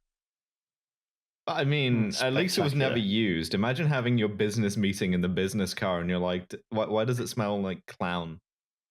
Well, they never put the hot tubs in. Exactly. Yeah. Yeah. The hot tub's still under there. It's just like underneath the conference table. that on a moonlit night you can still see. Well, like the White House press room that's still musty from the swimming pool. Yeah. I think you just put a big tabletop on there. If you hit a curve or a switch too hard, like the water sloshes out on everybody's lap. This is the giant waterbed car. Yeah. And you said these had drainage issues. There are some documents I found suggesting Philip Morris still tried to save the project by repossessing the cars and sending them to a builder called Transportation and Transit Associates in either Hornell, New York, or Canona, New York. I couldn't quite figure this one out. But they specialize in refurbishing old transit vehicles. If the cars were moved, they were moved sometime that January. I can't confirm or deny this actually took place. At any rate, the train never ran.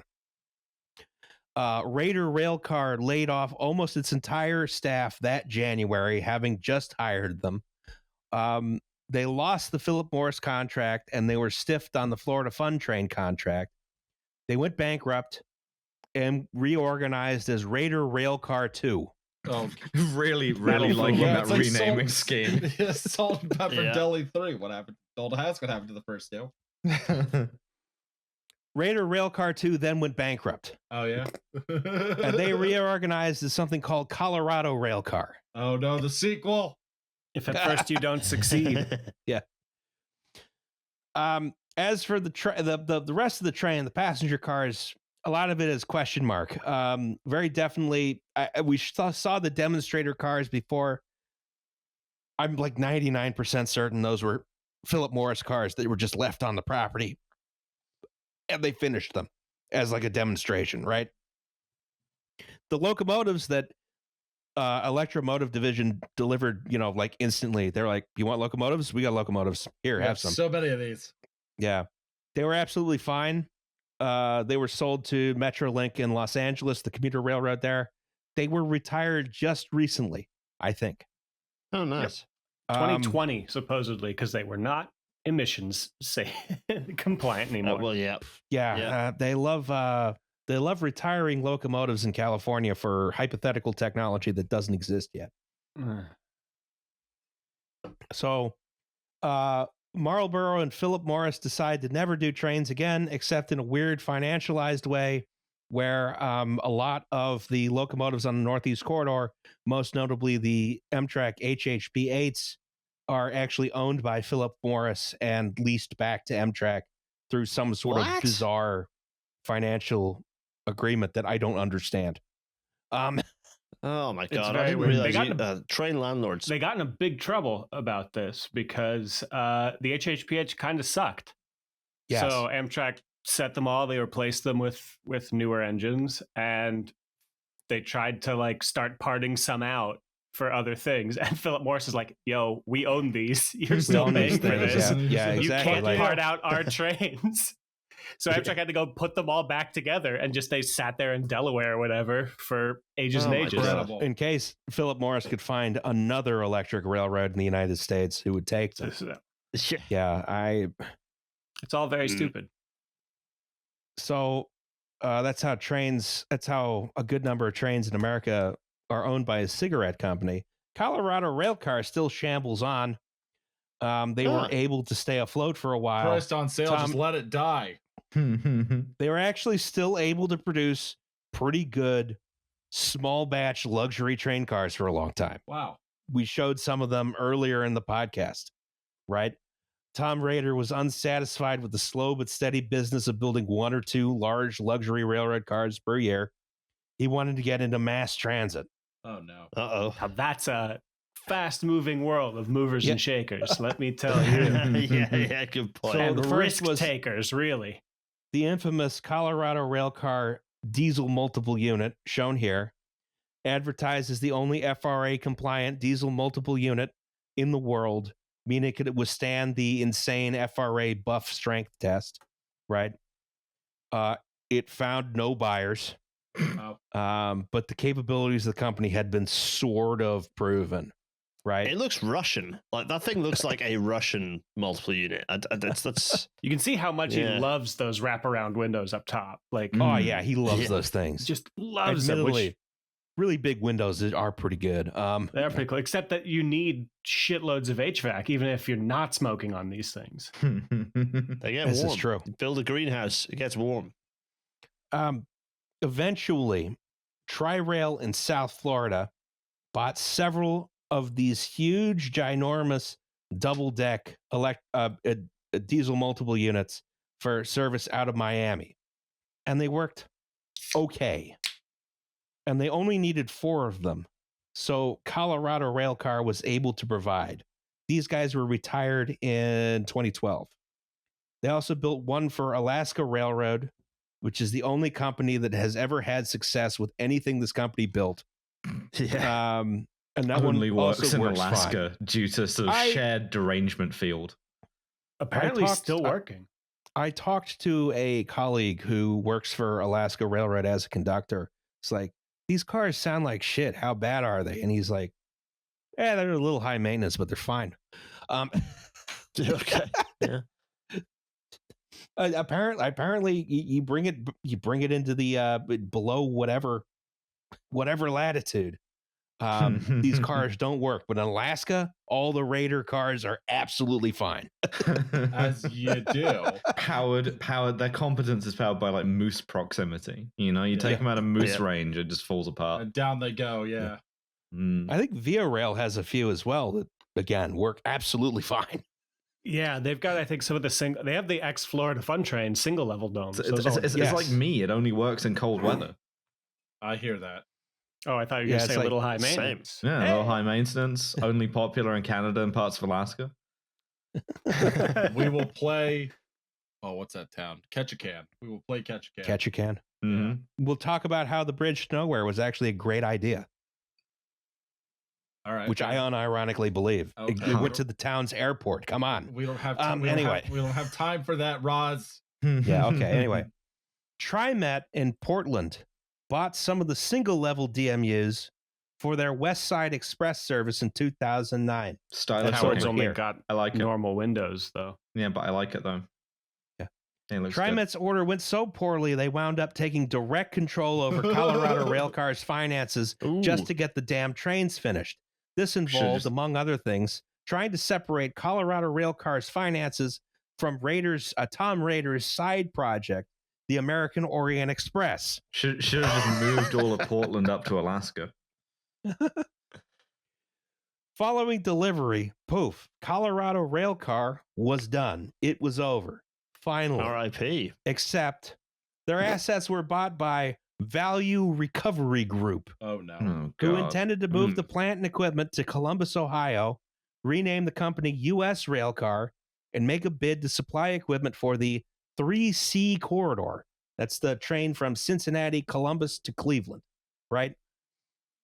This was just fully funded by the American Recovery and Reinvestment Act. The Obama's big stimulus package, right? Yeah, Obama fund bucks for trains. Yeah, this was the most obvious rail corridor in the nation that was not served at all.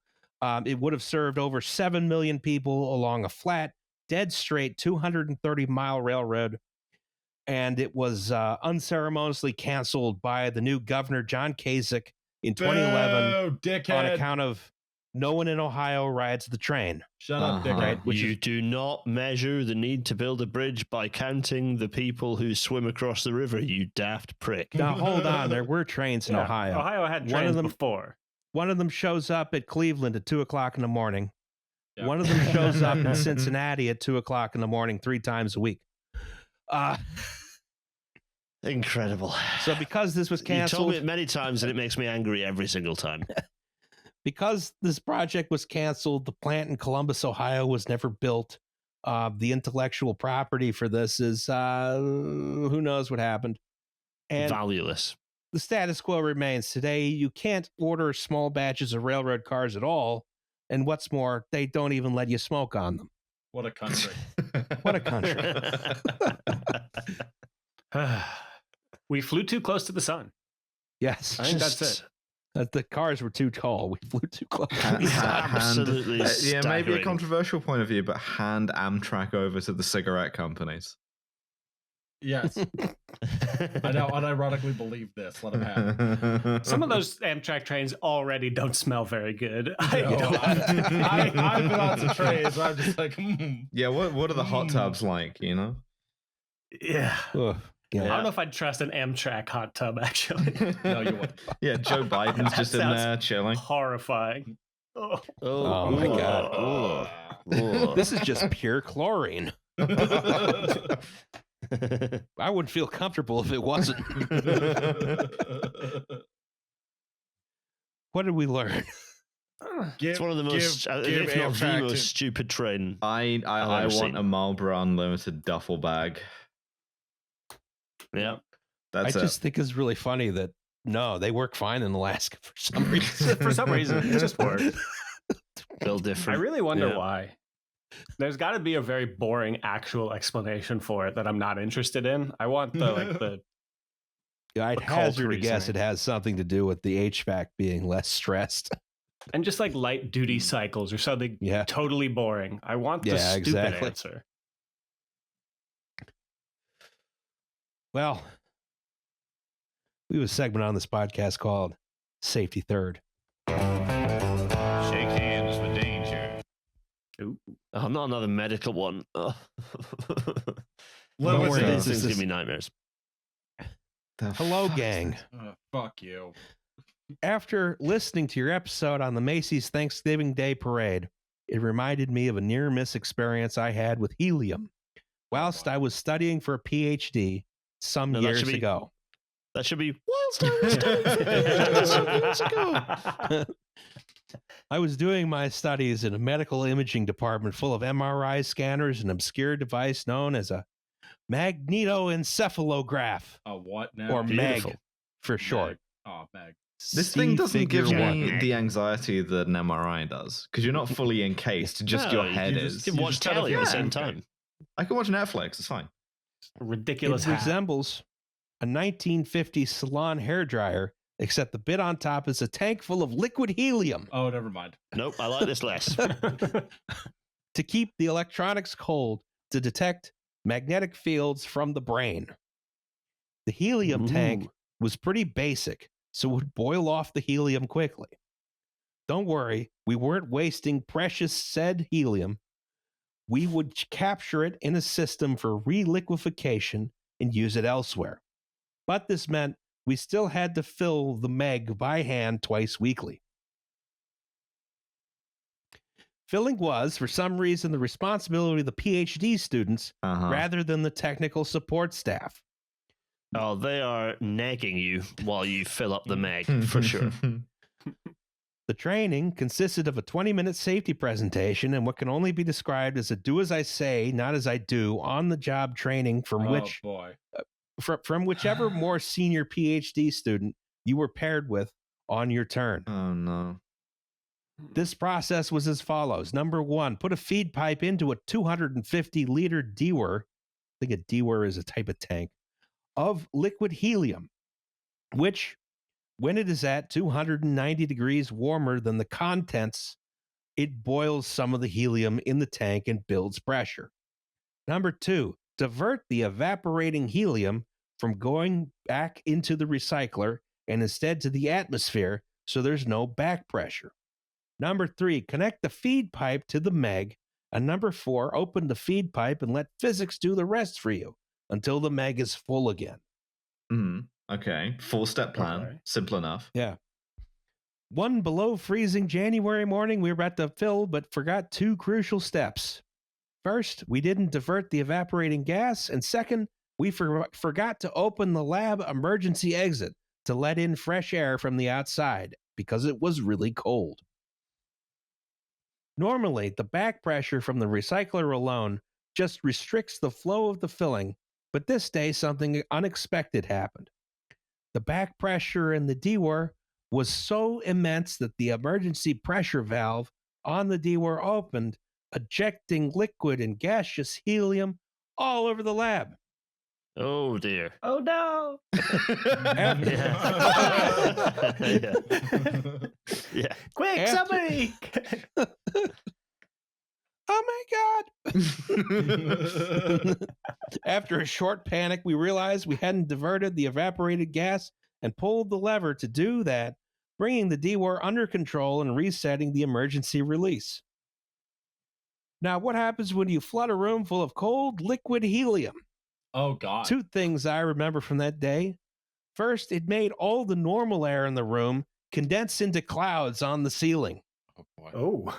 And then it looked like it was raining indoors, which for some reason I found uncontrollably hilarious.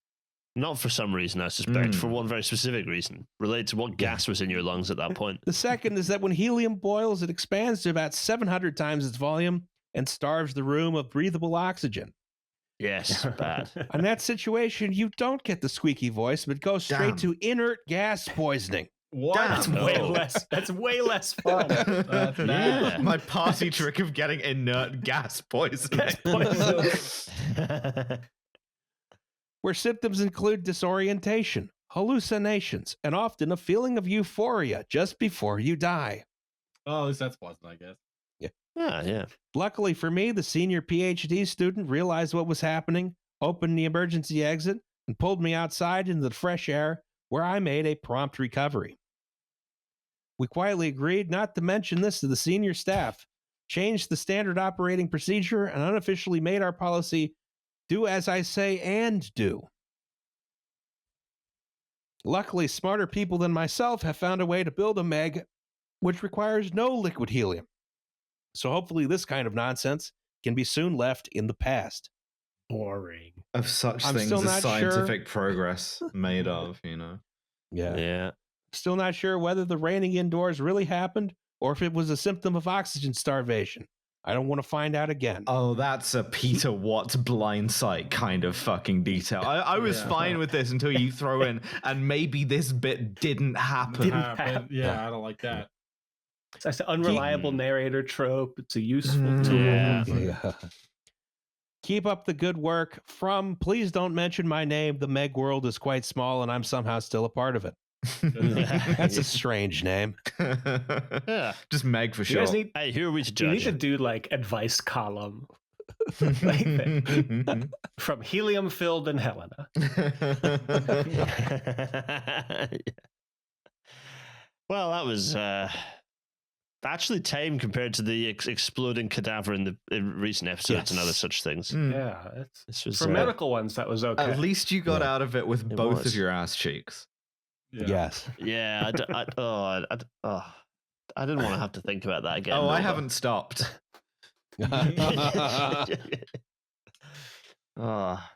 Good Lord. That was safety third.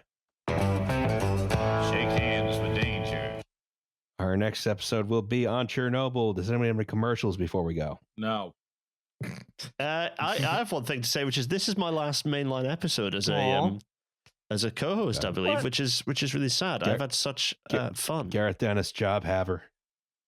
Job haver. I do have a job. It was made public today as of day of recording. No, yesterday as of day of recording, because it's 2:36 in the fucking morning. I have a child. So I not only do I have a family, I also now have a job again.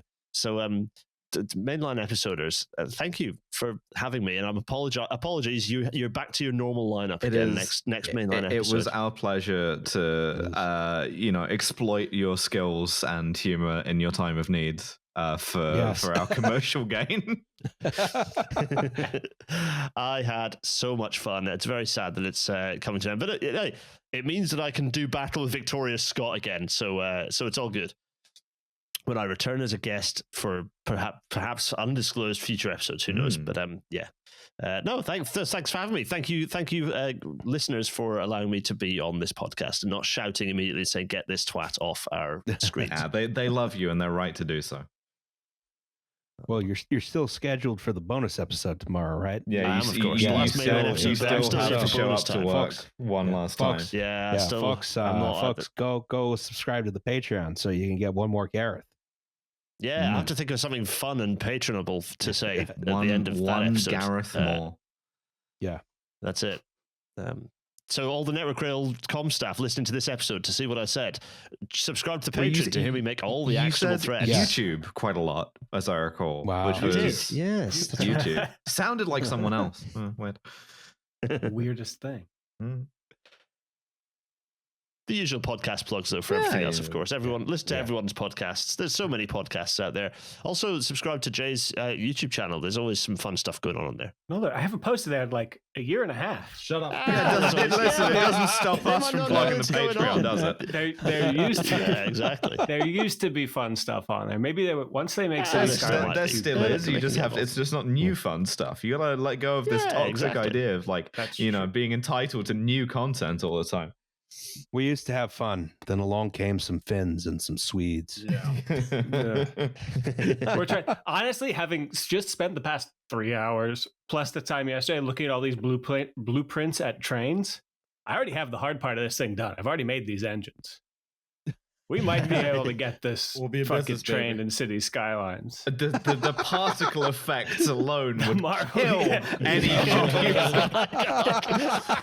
Yeah, minimum just reduced to dust.